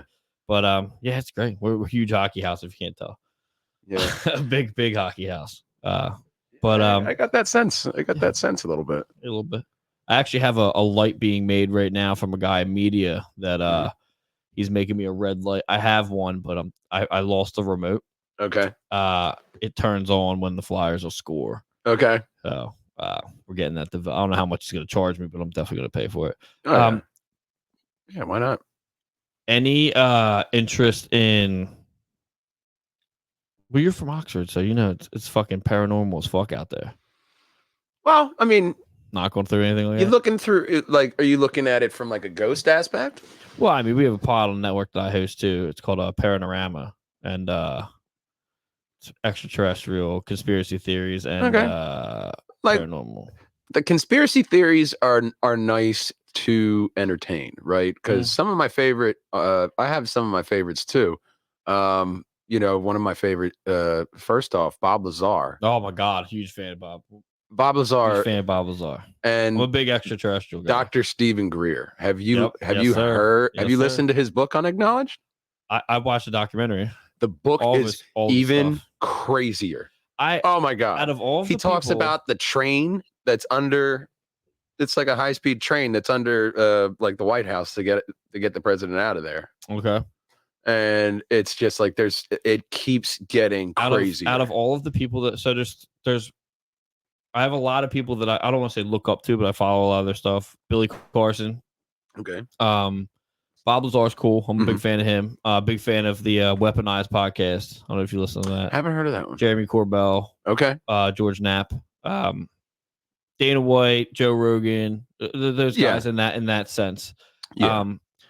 Out of all of them, I struggle with Stephen Greer with the I can't remember what it's called. I looked at the app. I was going to buy the app. I was heavily signaling them down. Well, the meditation, I think it is. My brother's done it. Projecting of your consciousness. Yeah, well, my brother's big into meditation anyway. Okay. I mean, and honestly, I don't do it as much as I should, but I meditate. Meditation is only something that is going to help you in the long run, because when you look at Like just being able to, a lot of people, the problem is they can't be with themselves. Yeah. Right. So that's where they start reaching for things to draw their attention away from themselves so they don't feel anything of what they're supposed to be. You know, you have something to work on, but you're procrastinating that forever. Okay. So that's a problem too. But with Stephen Greer, he was the advisor to every president, I think, since Clinton. He was a doctor though. He was a doctor before he did anything. He was an advisor to them about UFOs. So I all know. of them got read in by him because, hey, what's going on? I mean, the guy's looked into it. Yeah. And he's a doctor. So I'm more inclined to believe a doctor of medical science than, hillbillies that say they got, beamed up. Right. Did they get beamed up? Maybe. Probably. Maybe, but yeah. we've been messing around with these alien crafts since the 50s. Yep. Since before that, supposedly, because it was well known that the Nazis were working on a UFO. Yep. So what do you think? They just stopped the program? No, they figured it out. I just struggle with because I desperately think some of those are ours. Oh, 100%. Yeah. I mean, especially the ones that are like the tiny little ones. No, that could be a probe. Yeah, because maybe we're trying it out. Like, no, look. Right. Because then you look at Bob, he knew where they were testing it and where they were flying it. The element 115 and all of that. Too convenient. Yeah. Well, it is an element. Yo, look at that. Oh, yeah. It's theoretically possible. And he allegedly has some. That's a whole. That's the thing of like, allegedly. All right. Look, that's why it's an alleged. But that's why in the documentary, he's just like, we're not talking about this. Yeah. Like, we're not talking about that. I'm like, all right, Bob. The guy that made the documentary is Jeremy And then he gets Corbell. raided by the FBI when he said he's not doing it. We left our phones over here. Like, that shit is way too crazy. The guy that made the documentary, Jeremy Corbell. Yes. He's one of the hosts of Weaponized. Yeah, I'm heavily into it. My co-host on our pod isn't, like, she's into more of the paranormal. Okay. But it's just I was absolutely terrified of it when I was younger. Yeah. And now it's an absolute fascination. Well, yeah, my aunt, she goes to places for hunting for paranormal stuff. My aunt has stuff for paranormal. Oh, really? Investigation. Yeah. Yeah, see, that's my weekend. That's my weekend. My weekend is the paranormal. I've seen some fucked up shit out in Knoxville. Well, yeah, I believe it because look, my brother works at Elwyn. It's one of if not the first mental institutions in America. And it did not start well in the beginning of mental health. Hey, we'll lock them up and throw them in a rubber room. And, the early mental health days were not like they are now. It is a lot like tenfold better now. Not familiar with any of that. But I do know that there's a thing about Ghost because he's experienced ghosts that are connected. Yeah, he's experienced it. It's the doors knocking on the door. What do? You open up the door and say, "You can go now." And then you close the door. That's simple. And it stopped. Yeah, he just, all right, go ahead. Leave. Okay. But if you're a dick. I never got into who that was. If you're a dick, they'll fuck with you. They do not like assholes. So you're into paranormal. How can I say no? Okay. My brother's a very logical person. You know what I mean? Okay. I'm not overly spiritual, and I've said this a couple times now, but I've had actual divine intervention happen. And it was back in Oxford. I was running delivery for Mason's Market. Okay. And I was looking for Louisville Road. Okay. And I was by the bottling plant right there in Jennersville. Right. And I thought I saw Louisville Road. It was Lewis Road. So I was wrong anyway. Okay. I know where you're talking. Hang a Yui in the parking lot. And as I'm going, I look to the right, nobody coming. I look to the left, and all I see is a Mercedes-Benz emblem coming at my head from stopping from 70. He was at least going 70 because I know how fast I was going. Right. So I look down at my shifter. I think I have two options. Throw it in reverse. That'll blow the trans. Stomp it and get this thing away from my face. And I wasn't wearing my seatbelt because when you're running delivery. Yeah, get out. Yeah. In and out. Yeah. So right at the point of impact, it hit right behind my driver's seat. Right behind the B pillar, and it went It in. hit. So this was an actual car. This Mercedes hit my car, a Plymouth Acclaim, and it went in this far. So if I would have froze, I would be dead. Now, when it starts to initially smack in, that's when you start to fly in the physics. Yeah, you're going. You start to fly out the window. Yeah. I felt a hand stop me and keep me in my seat. Okay. Any idea who that could have been, though? I talked to my buddy with the divine intervention. I talked to my buddy, Johnny Cashmere, and he said there was definitely somebody on the other side helping you that day. Johnny Cashmere is a person. Yeah, that's someone's. He's a wrestler. Yeah. Oh, okay. A pro wrestler. Okay. Yeah. Okay. My buddy Johnny. I'm like, hold on a second. Yeah, This guy's got like the coolest fucking name on the planet. Over at SPO Wrestling. He's a really great guy. And SPO is another one of the wrestling leagues that we imagine my reaction of being like, fucking know someone named Johnny Cash. He comes after that song too. Yeah. But he's a great guy. But yeah.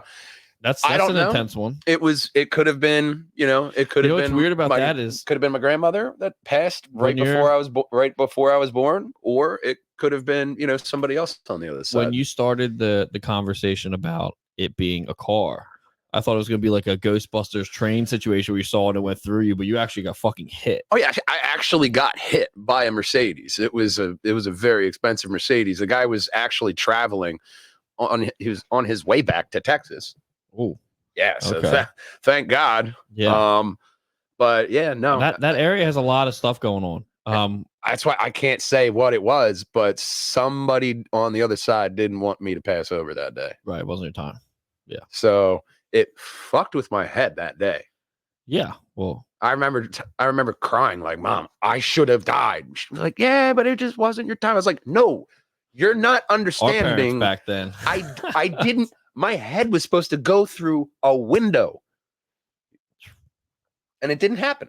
So it's like, I can't say ghosts aren't real, especially like with aliens. I can't say that stuff's not real.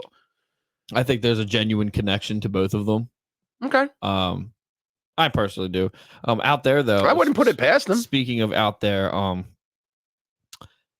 right outside of the duck farm development. Okay. There was this big white building in the middle of a field. The developments are all around it. Actually, no, it was Lincoln University. Sorry, Duck Farm Road. Yeah. One night, my old drummer, I was in bands back when we lived in Oxford. Talking about the one, it's right wrapped around a field, and I know exactly where field's in front of it, right? Yes, that's right by my parents' house. So just like Lincoln University. Yeah. Just like now, I never left. I never left my house really. So my drummer at the time, Jimmy Liberati. Hey man, you gotta come see this. I'm like, what? He's like, yeah, got some fucking paranormal shit. I'm like, whatever, dude. Like at that time, 17-year-old Jesse Bell. I'm like, fuck this. I'm not, whatever. Yeah. So we go and big field. So you had to park in the development. You couldn't park anywhere near the building. I was like, why don't we just park on the side? He's like, no, we can't get caught. I'm like, that makes sense. All right. So long story short, we get in the middle of the field, temperature drops, completely fucking drops. Breath, everything. And I don't, and like I said, I'm not a paranormal guy. Like I'm not saying I don't believe in it, but so temperature drops. I'm like, it drops to the point where I stop and I'm like, that's fucking weird. Yeah. But let's go. So we get to the building and everybody's trying to pull the door open. Now, mind you, when I got removed from Oxford High School, I went to roof with my dad, Delaware County fucking roofer contractor. So I was a brick fucking shithouse. Like I was a strong fucking kid. Yeah. So they're trying to open this door. I go over. I'm like, what the fuck? Rip the fuck. It was. Yeah. Rip the door open. Look in. It's basically somewhere where people were like storing old boats and like say like an ice cream truck or something like that. But there's a second floor. Yeah. And I'm a fearless kid, but they're like, oh, let's go to the second floor. I'm like, fuck no. I'm not doing that. Like you guys just asking for fucking trouble. Here, me, as paranoid as I am, I'm like, there could be stairs that fall. Like, I'm not worried about the ghosts at this point. I'm like, you guys, this building's gonna fucking fall on us. Yeah. So we go out. I'm like, I'm not doing that. My girlfriend at the time is like, oh, let's leave. I'm like, yeah, she wants to leave. Let's fucking go. Here, I'm like, fuck this shit. Yeah, no. So I'm not going there.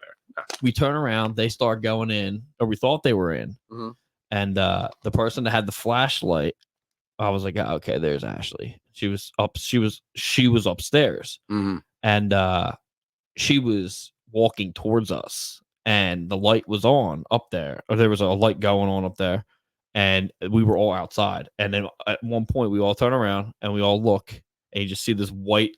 I guess you call it an orb because that's what they call them, orbs. Okay. It goes over and like goes into the exit light that's red. The exit light turns green, goes off, and then the orb goes back across the window, and that's it. And I was like, fuck this. Yeah. Gone. Gone. Yeah. That's wild. That's wild. And actually Lake University, right? My buddy, a guy I was in a side band with, Ray Henneke. Mhm. He, coolest dude on the face of earth, got heavily into psychedelics after, you know, we all grew up and shit. He right across the street from Lincoln University was this old house, and it was all boarded up, all this blah blah blah. We go there, Ray's, you know, I think we had been getting into some extracurriculars. But Ray stuck his head in the bottom window, said he saw this black fucking mass go across the floor, and Ray has never been the same ever since. I talked to him right before we moved into this house. Yeah. Still weird, like was never a weird dude. And then not too recently, I ran into somebody that was like, "Yeah, Ray's like still all fucked up because of that." And that was when we were fucking 20. Jesus. I'm pushing 40. Like, yeah. So like, I it's think pretty wild. I think there's some stuff going on out. Red Rose Inn is, you know, I know some guys that used to work there. Yeah. So that's got its own history and shit, but you know. Oh yeah, I mean, Red Rose was not that bar, especially like The bar. There was a bar. Yeah, I used to get served.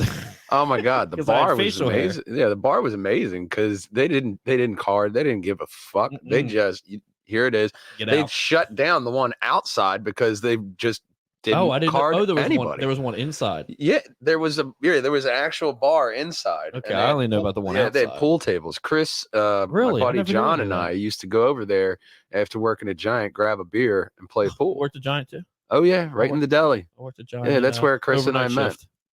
Yeah, I was Me and Jeff, rest in deli. peace. I was in the deli. Chris was my immediate supervisor, and he loves to say, but I hated him when I first met him. He was I don't remember such a fucking prick because he wanted me to clean the cheese slicer back in the how day. he wanted.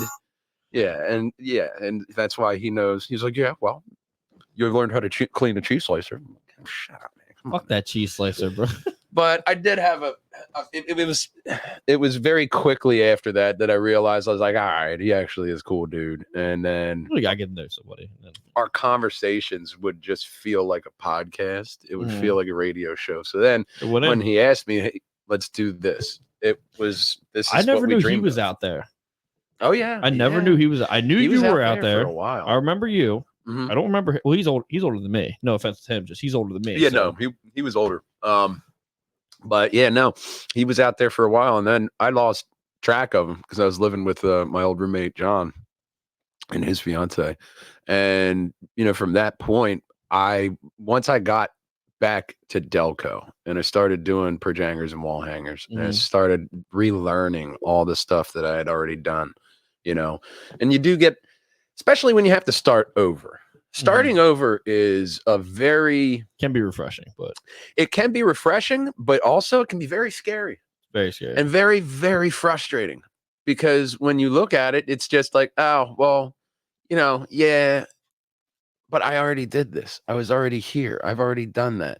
You have to have that, a different outlook than that. And one of the things that really helped me get out of that mindset was an acceptance speech from Peter Dinklage. Okay. And he said, don't ever be afraid to start over because you're not starting over from scratch. You're starting over with experience. With the knowledge you have, yeah. That's a good one. That hit me. And I was like, okay, that makes sense because now I have multiple different podcasts. I have multiple different projects going on, and I've never been happier. It's once you believe in yourself and you put that time and energy into the passion and work on refining it and figuring out how can it work for me. Yeah. That's when you'll start to be happier. I mean, you could just go to work and plan on that retirement But No. where's your No. life? No, thank you. I refuse to retire at You like can't- 60 something. You know, you That's you not can't. happening. Can't go that week because we got a doctor's appointment. We got to get medication. And then can't go out there. You need your pills. We got to be someplace near that. You're already old. You already have all this. All this lost time. I think that whole work until you're 60, 65, and I then refuse. retire kind of For 10 mentality is going to be gone. It's wild because it's now work until you're 65 to enjoy 10 years of your life. Yeah. Fuck that. Well, I'm so. And the average person now, they're living closer and closer to like 90s and 100s. And grandmother was like, my wife's grandmother was like 98. Her grandfather is like 98 now. That fucking guy is getting around. That's what you need to in the old age. Well, they don't stop something. moving, and you're not doing that. I'm not. You got to stay busy. Well, you that's can't the just thing. fucking sit around. Some old people that I've actually been surprised at how much energy they've had. There's this one guy, Richard Dehart. I worked with him out in one of the dealerships in Downingtown, and the guy was like 80, and he had so much energy. And I was just so amazed. He had white ass hair. Yeah. But the most energy than anybody. Gotta and it's just he was active out there, and then him and his gal would go out and he'd take her places, and staying active is one of the biggest things, not just being a schlub on the couch. Yeah. And that was one of the best things about the book, is getting out there on the trails again. You better take that trail then, huh? Or do that 12-mile walk. Man, I don't know. I mean, I may walk up it a little bit, but take a gander at it, maybe a mile in. Yeah. Half a mile in. Nothing yet. It's fine. It's looking the same. It's fine. I'll just I'll fucking go down in a canoe or a kayak before that. Smart idea. Fucking smart idea. Yeah. Here we go. All right, pull off over here. Here we go. Walk down. Boop. Done. We might definitely. I got to give you some places you probably know about all the Delco gems. And like I said, the thing that's upsetting the most is that a lot of them aren't around. Some of them aren't around anymore. Well, I asked, and love what you're doing though. I have to call you Delco Rainbow. The one person, I don't know their name, but I do know that I got the suggestion for, like, when you look at the cover of the book, it's the 420 bridge that everyone gets stuck under. Oh, and was that Norwood? No, is it Prospect Park? Prospect Park. So that came from, it was the Citizens of Delco Facebook page, and I went on there and I was like, hey, I'm shooting a photography book about Delco. What are some places? And then the first comment was like 420 Bridge, and I was like, all right, stop there. And I was like, I got the cover for my book. Yeah, right there. And then I hit Nifty 50s, and Nifty 50s is the thank you page. Okay. Thank you, Delco. The first book first person to ever say thank you, Delco, by the way. And it's, what? I had the thank yous that I wanted to hit in my first book, York and Media, like Jill, my brother, my podcast partner. But the second book, I wanted to just tell Delco, thank you, because they helped make the Matt Man who he is, from the first time I grew up here to when I came back. Delco has helped me. Just like I'll never forget it, but like one of my neighbors, it was like maybe a year or two in to Projangers and Wall Hangers. I was walking to my shit ass job at the car dealership, and she was walking her dog, and she goes, "Hey, Matt Man. Hey, Matt Man." I go, "Hi." And the dog's sniffing. I'm like, "Oh, you can't have my lunch." And I walked in there, but I was like, man, I know she knows me from podcasting. Yeah. Because I am the Matt Man there. Right. Outside of my dad, nobody's called me Matt Man unless you've heard my dad say it. It's a good feeling. It is, because I know where you got it. Like, you either had to listen to him. Yeah, you heard it from me, or you heard it from my dad. Right. There's one of the two ways, but the Delco Matt Man is a thing. Yeah, it's a good feeling. That's good stuff there. I don't know. We have to change it to Delco Rainbow.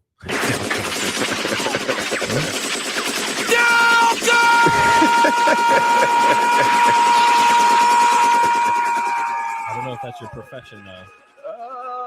It's a camera. So, Yeah. you know, Yeah, a different kind of shooting. different Sh- once again, a different kind of cuts your shooting. shooting. Yeah. There's you got to hit the Marcus Hook waterfront at least once. Did you know? There's a huge.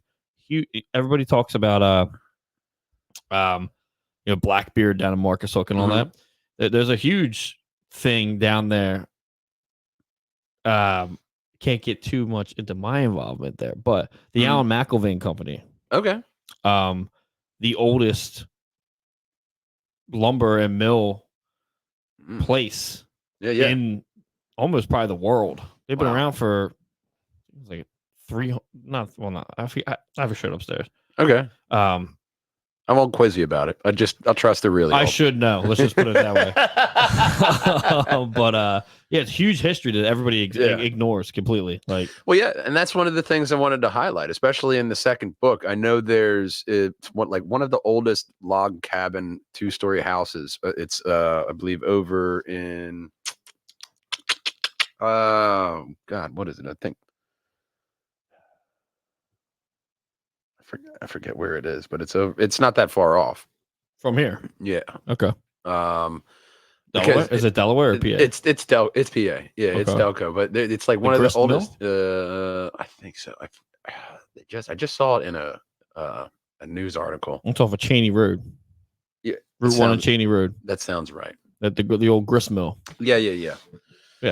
So I was looking at a place like that. I was looking at there's a wildlife reserve. Yeah. I could have said a lot of things there, but there's technically there's it's on the other side of Chester.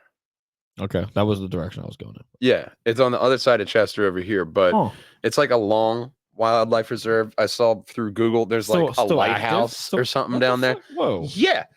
I'm telling you, bro. In Chester, in Delco. In Delco. That's where I'm like, look. Okay, I'm interested in this. I want to see this. Let me see that. All right, this is a wildlife reserve. I got to check it out. It's called the One Trail over in off of Valley Road, where Wawa the Wawa Training Center is. You know, where Wawa across from where Benjamin Franklin used to be. You go down there, and it's the Rocky Run Trail. I got Tinicum. Wow, I never knew that was there. Yeah.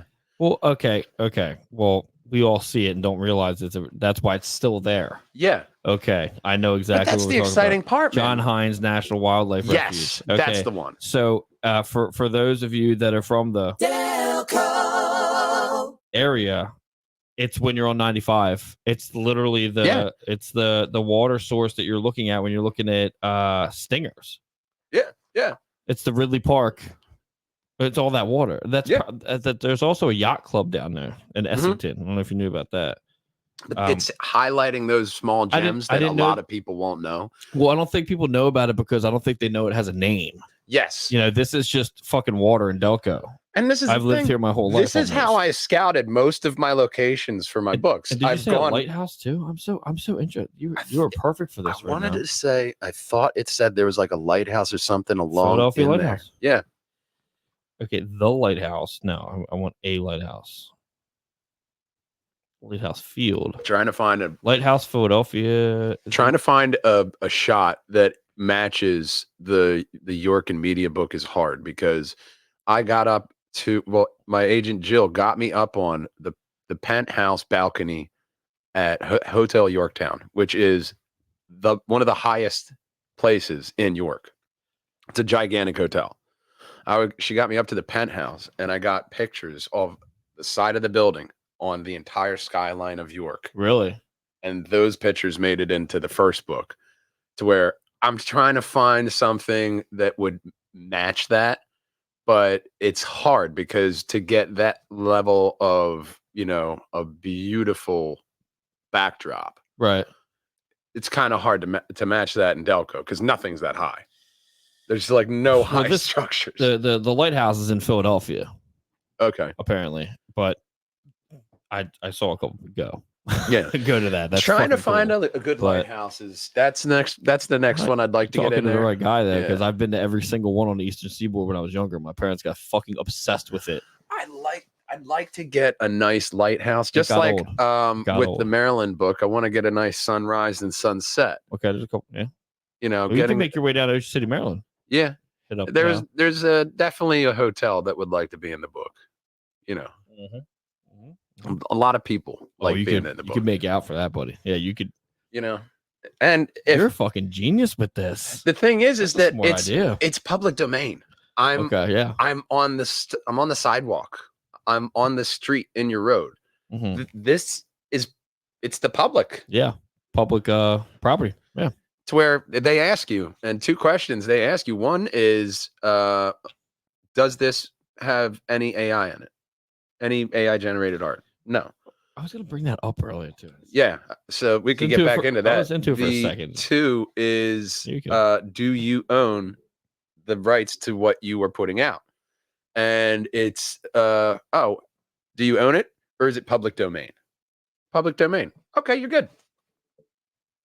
And they even, if you have a question, they have a little bubble right there to let you know what's public domain. So they make it makes it very easy when you're just doing something. I'm not, flying in a helicopter. I'm not hanging out of a helicarrier. I'm just taking pictures of what I think is beautiful about where we live and where I'm at.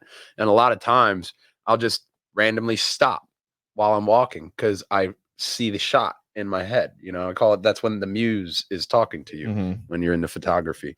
But it's also experience and knowing, no, that's a beautiful shot. I can make that, highlight it a little bit, saturate the colors a little bit more, turn the brightness down, and that'll be a brilliant pick.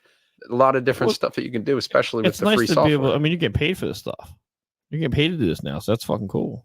Yeah, it is. So, especially because doing what you love and you're getting paid for it, buddy. It's on Amazon.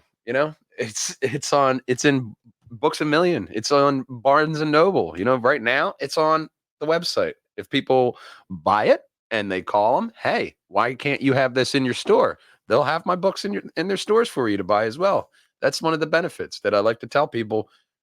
Go to Ingram if you're going to put out a book, because it's a lot better. Amazon buys off of them. Yeah, you'll still make it on Amazon, so it's fine. I was going to ask for a copy, but I will buy it. I like to put in the small businesses, huge into that. And I was running late, so I completely ran out. I had some prints I was going to get you, some shots that I have. So it doesn't have to be the last time. When I come back. I'll definitely bring you the prints. I'll set those aside. I told Bristow I need to get him in here. Yeah, he's perfect for it. So, absolutely. Especially, I called him the supercomputer because it's a good name for him. He knows so fucking much. So much. It's unreal. It is. Every time I have a question for him, overwhelming. But you know where to go. He's like the original chat GBT. I just got that for the first time the other day, and I started putting shit into it. And my brother's like, you can't ask it how to do stuff like this. I said, motherfucker, well, it sucks then. But Bristow was the original. I feel. Anytime I had a question. Yeah, anytime. Well, this all you need to do is this. I still use Bristow GPT all the time. Got to. I told when I first started this, I said, dude, I think you should be one of the first fucking people I bring on this, because he's just, and I don't know if anyone's ever told you. You probably heard this. You have a great radio voice, by the way. Oh yeah. So does he. Like you guys together, you're a fucking dynamic duo, man. We have always had that the tone, really good nature between the two of us. He's always had that low baritone voice. I used to smoke cigarettes for years. Yeah. So same. It just kind of it helps a little bit before the cancer gets you later on in life. It helps you for a little bit. Yeah, for a little bit, it helps you out there. But yeah, I got off of. I've quit smoking for well over 6 years, because I quit smoking before I moved back to Delco. I don't consider myself a smoker. I smoke when I drink. I smoked when I was out in Chester County. I didn't.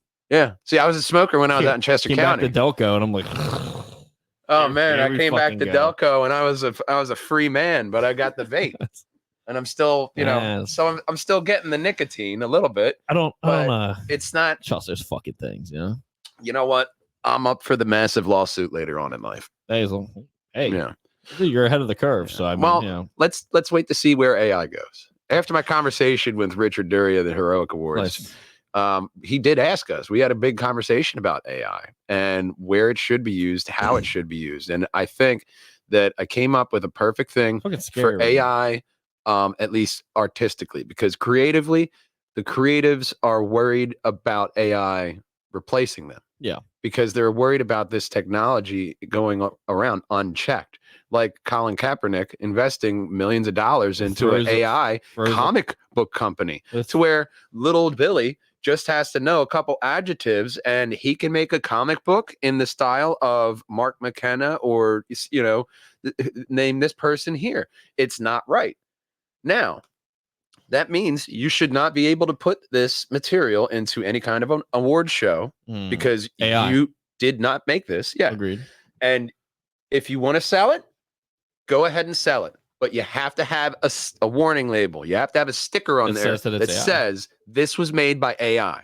Huh. So you are the bane of my fucking existence when it comes to that. So I don't, well, let me backtrack. Creative wise, let me backtrack. That's how I believe AI should be checked. I got into AI first. This is an AI camera.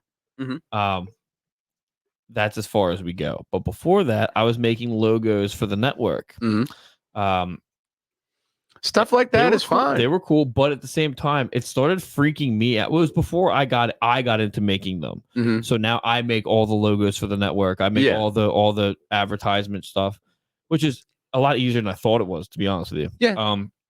But the AI stuff, I was doing it, and I was like, it just seems wrong here. And now that I'm actually doing it, I'm like, yeah, I'm not fucking with this anymore. This camera, I put my hands up in an L and it does some stuff. That's as AI as it gets. It moves when I move. Like if I move over here, it's now not doing that, which is fine. Yeah. Well, I mean, I got the same kind of technology on the DJI cameras. But it's scary though.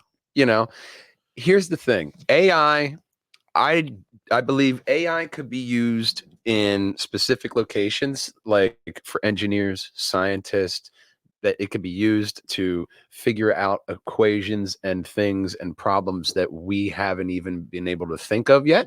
And there's a lot of things, especially for engineering and architecture, civic planning.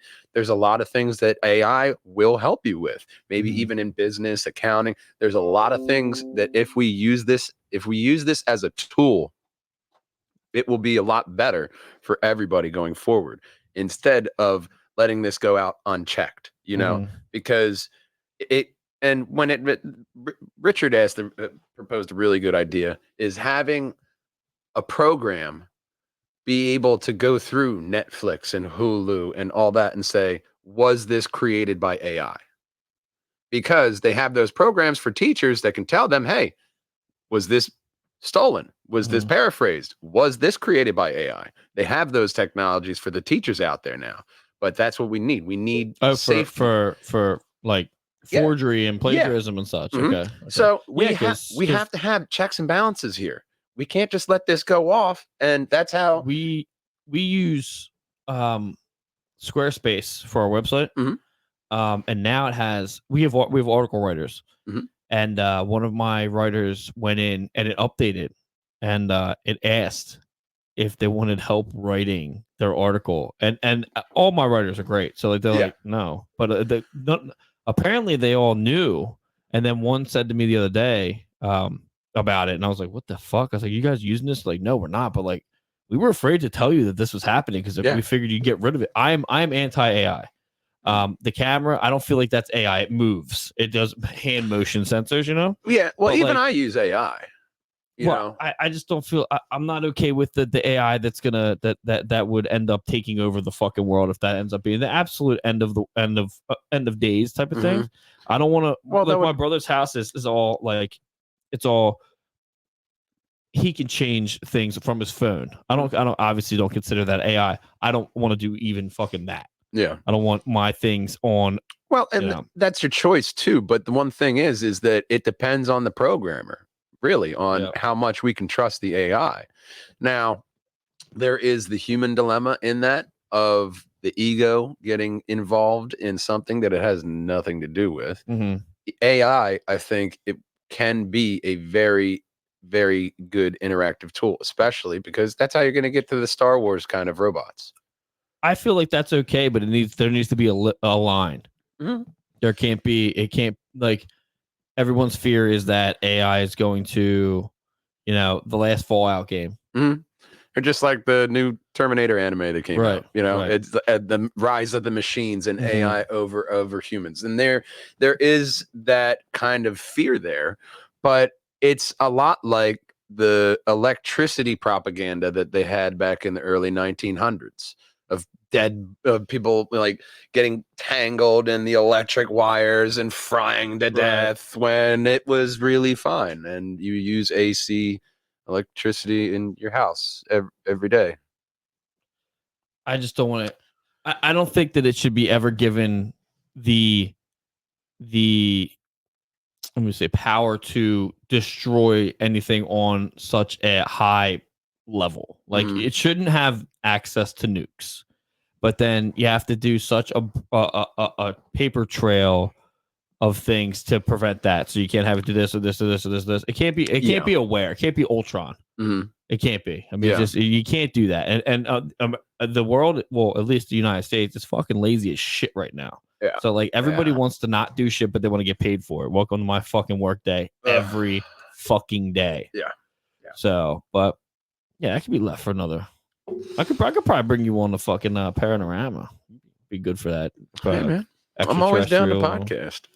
It's one of the best things in life, but I think that's with AI, there's ways that it can help us in the future, and it's not all doom and gloom. Would you have a robot? Would you get a robot in your house? Yeah, I get a robot. Yeah, I mean, I would too, but I feel depending on the price, when I would buy it, well, yes, I will tell you, I would buy one, but it would also be price is everything. Always what price. Can the guy do? Is he like a protocol put droid? This into my budget. You know what I mean? Is he a protocol droid? Because I really don't need a protocol droid. I don't need an astromech droid. I need a gonk unit, little power droid. I feel like I would have that little gonk unit walk around with podcasting. You need power? No, come on, gonky. That's a good idea, actually. Have you ever seen? Oh, I know you've seen them. The robotic dogs. Yeah. I'd get one of those. I would get one of those. I love my dog, the white dog upstairs. That's my boy. Yeah. And I want to keep do not get this confused when I say this word. Well, I'll say friend. I won't say that. Yeah. Just one friend. Yeah. I'm a hands-on guy, so I don't need them to.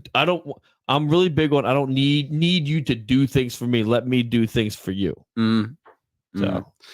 Yeah, I mean the AI dog. Just cool. It would be interesting. It would be interesting. But especially when you get into robots, that's when, because you'll start to really see people and who they are very quickly, because there are going to be two types of people. Yeah, they're going to be the people that say, "Thank you, robot," and then they're going to be people that are pushing the robot down, kicking it down the steps, and whoa. "Shut up, robot." I say thank you to my fucking Alexa when I ask her a question. I know people don't do that. On my ways, when have you ever railroad about to cross a railroad? Thank you, dear. I'll always say thank you. You're entering Pennsylvania. Oh, thanks, dude. Yeah. It's just immediate. I know. Just immediate. Yeah. Have you ever said thank you to your Alexa? Do you have an Alexa? I don't use Alexa. I don't even like the Google thing. What's that? What Google what?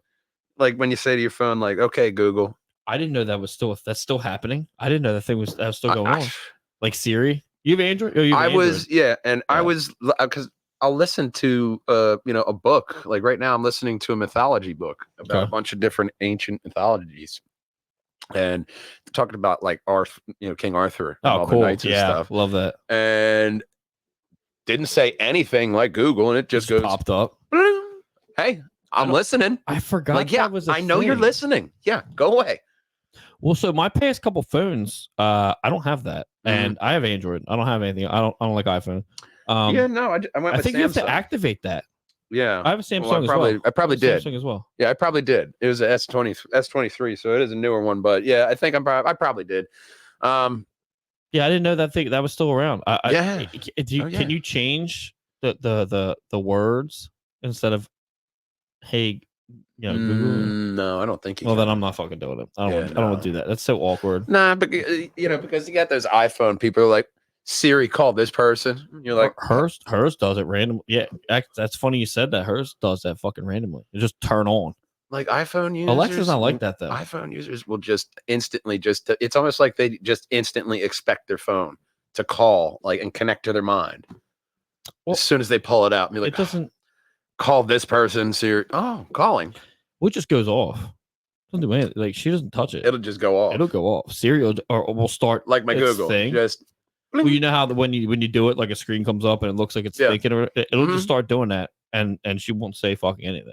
But Alexa's not like that. Alexa's cool. Like I can go, Alexa, listen to Goo Goo Dolls on Spotify. Boom, it pulls it right up. We use it for the weather and when do the Flyers play next. Like we don't. Yeah. The kids listen to music. I mean, you're not talking about state secrets. You know what I mean? Yeah, no. You don't really have to worry about somebody at the FBI or CIA listening into your conversations with your wife and kids. You is that considered AI? Well, who knows? They probably use those kinds of technologies in the future. You know what I mean? Were you going to hire some guy to listen to all this? Nah, we'll just have a fucking put it through an AI network. Yeah, sure. Instead of asking Google, this came up. Yeah. Watch Lugnuts podcast. Yeah, right. It's actually good. Speaking of that, we're ripping up on 2 hours here. Do you want to plug everything you have? So we have coming out is Out of beer. Lugnuts podcast. We have the Silly Little podcast. We have a new podcast with myself and Aleem Leggett, which is called Nope or Dope. We're going through the Acolyte, which is the first one. Second one is going to be the second Sony Spider-Man movie, which is Into the Spider-Verse. We both have interesting opinions and takes on the stuff. So that's a new one coming out. Hit Points and Half Measures is coming back in the future. And then we also have Tales of the Hunted podcast I do with Frank Percy. I have an amazing guy, John Dexter, I'm about to release. He is the writer of Dime Store Detective, as well as Alpha Dog and Space Cruising, which is awesome. He's a really awesome, talented comic book writer. That one's coming out for Tales of the Hunted, as well as the podcast I just did with Richard Dury and Frank. I did that one yesterday before Deadpool. So yesterday was action-packed day. Big day. But yeah, man, you can go to Amazon and find both of my books. You can find Picture Perfect Small Towns, York and Media, PA, as well as Picture Perfect Small Towns, Delco, Volume 1. You can also find Volume 1 on the Books A Million website, Barnes & Noble, as well as you can find my first book over at the Game and DVD Exchange in Media. You can find it at two comic shops. I'm forgetting their names. Oof. Sorry. But put it in the description. Yeah, they're selling my book, and apparently my book and my friend Aleem's books, Diary of Sweet Pea, are selling very well up there. So there you go. York loves it. Everybody in Delco loves the book. It's selling well, selling nicely. It's why I'm out doing the podcast stuff and tours and stuff. We're going to be doing a lot more stuff over at Projangers and Wall Hangers. There's going to be a lot of stuff, like I told you, with the Lugnuts road trip road trip special is going to happen. Cool idea. As well as more, charity events for the Timothy J. Bucurel Foundation. Cool. Yeah. And all of that information will be in, you're going to have to send that over. I'll put it in the description. Absolutely. You can always go over to pjandwh.com where you can find all of our content, and then find us on all social medias at pjandwh. Awesome. Yeah. And with that being said, I do want to, I totally forgot the plug that we have to do. Okay. I have to do. Everybody doesn't know, you should know now that we do have a new sponsorship with Old City, and it is Bates Motel. Okay. So what we're gonna do is we have a banner up going now until I guess November-ish. Okay. I've actually never been there, and besides me dropping the money off and the banner. Yeah. But huge operation out in Arisafa Farms. Mm-hmm. So they're going to be flying an Old City banner up there during the whole thing. I'm going to be trying to convince them to let us do that during Christmas season too, because they have trees and such, and such. So what we're going to do is for the people that actually go, if you take a picture next to our banner at their location in Glen Mills, follow us on Twitter, Instagram, and Facebook, and we'll give you 15% off our Bates Motel merch line on www.oldcitysports.com. And if you click the merch store, it'll take you right to all of our stuff. We do not have a promo code for our regular stuff because what we did was we checked out what prices were in the 90s and 2000s, and we dropped all of our prices down to that. So people can just buy, you can get a hoodie for $20, That's awesome. $20-$30. We don't care about the money. It's not a big deal. Yeah. That's awesome, though. But for that merch line, it is not 90s-ified, I guess, for the promo code to work. So, I mean, if you guys do that, we'll make sure to hook you guys up. And also make sure you guys go to, if you're doing any events in the Wells Fargo Center, anywhere, anything, any sporting events, use our promo code for SeatGeek, Old City Sports Network, one word for $20 off your first purchase. Don't be a schmuck and get more than one email. Rock that thing. They didn't say anything against that. So definitely just got Mariah Carey Christmas tickets for my wife. There you go. Christmas, I mean, a lot of Trans-Siberian Orchestra questions are being asked. We did that about 3 years ago. Fucking epic. And then they started playing their own music, and we were like, what the fuck is this? It was like a knockoff version of like Dragon Force. Yeah. Respectful, but yeah. Thank you so much, man, for coming on. Man, I had a blast. It was so much fun. I hope it's not the last time. Maybe we'll get you and the old man in here at the same time. I can definitely make that happen. We'll get Chris over here, and we'll have even more fun. Yeah, he's an absolute legend too. I like getting Delco legends in here. You're turning into, you may be Delco Rambo. I may be in the future. Taking shots. Delco Rambo. Taking shots. We'll see you guys in a couple weeks or whenever we do the next one. But yeah, thanks for stopping by, and we will see you probably in a week. Game on.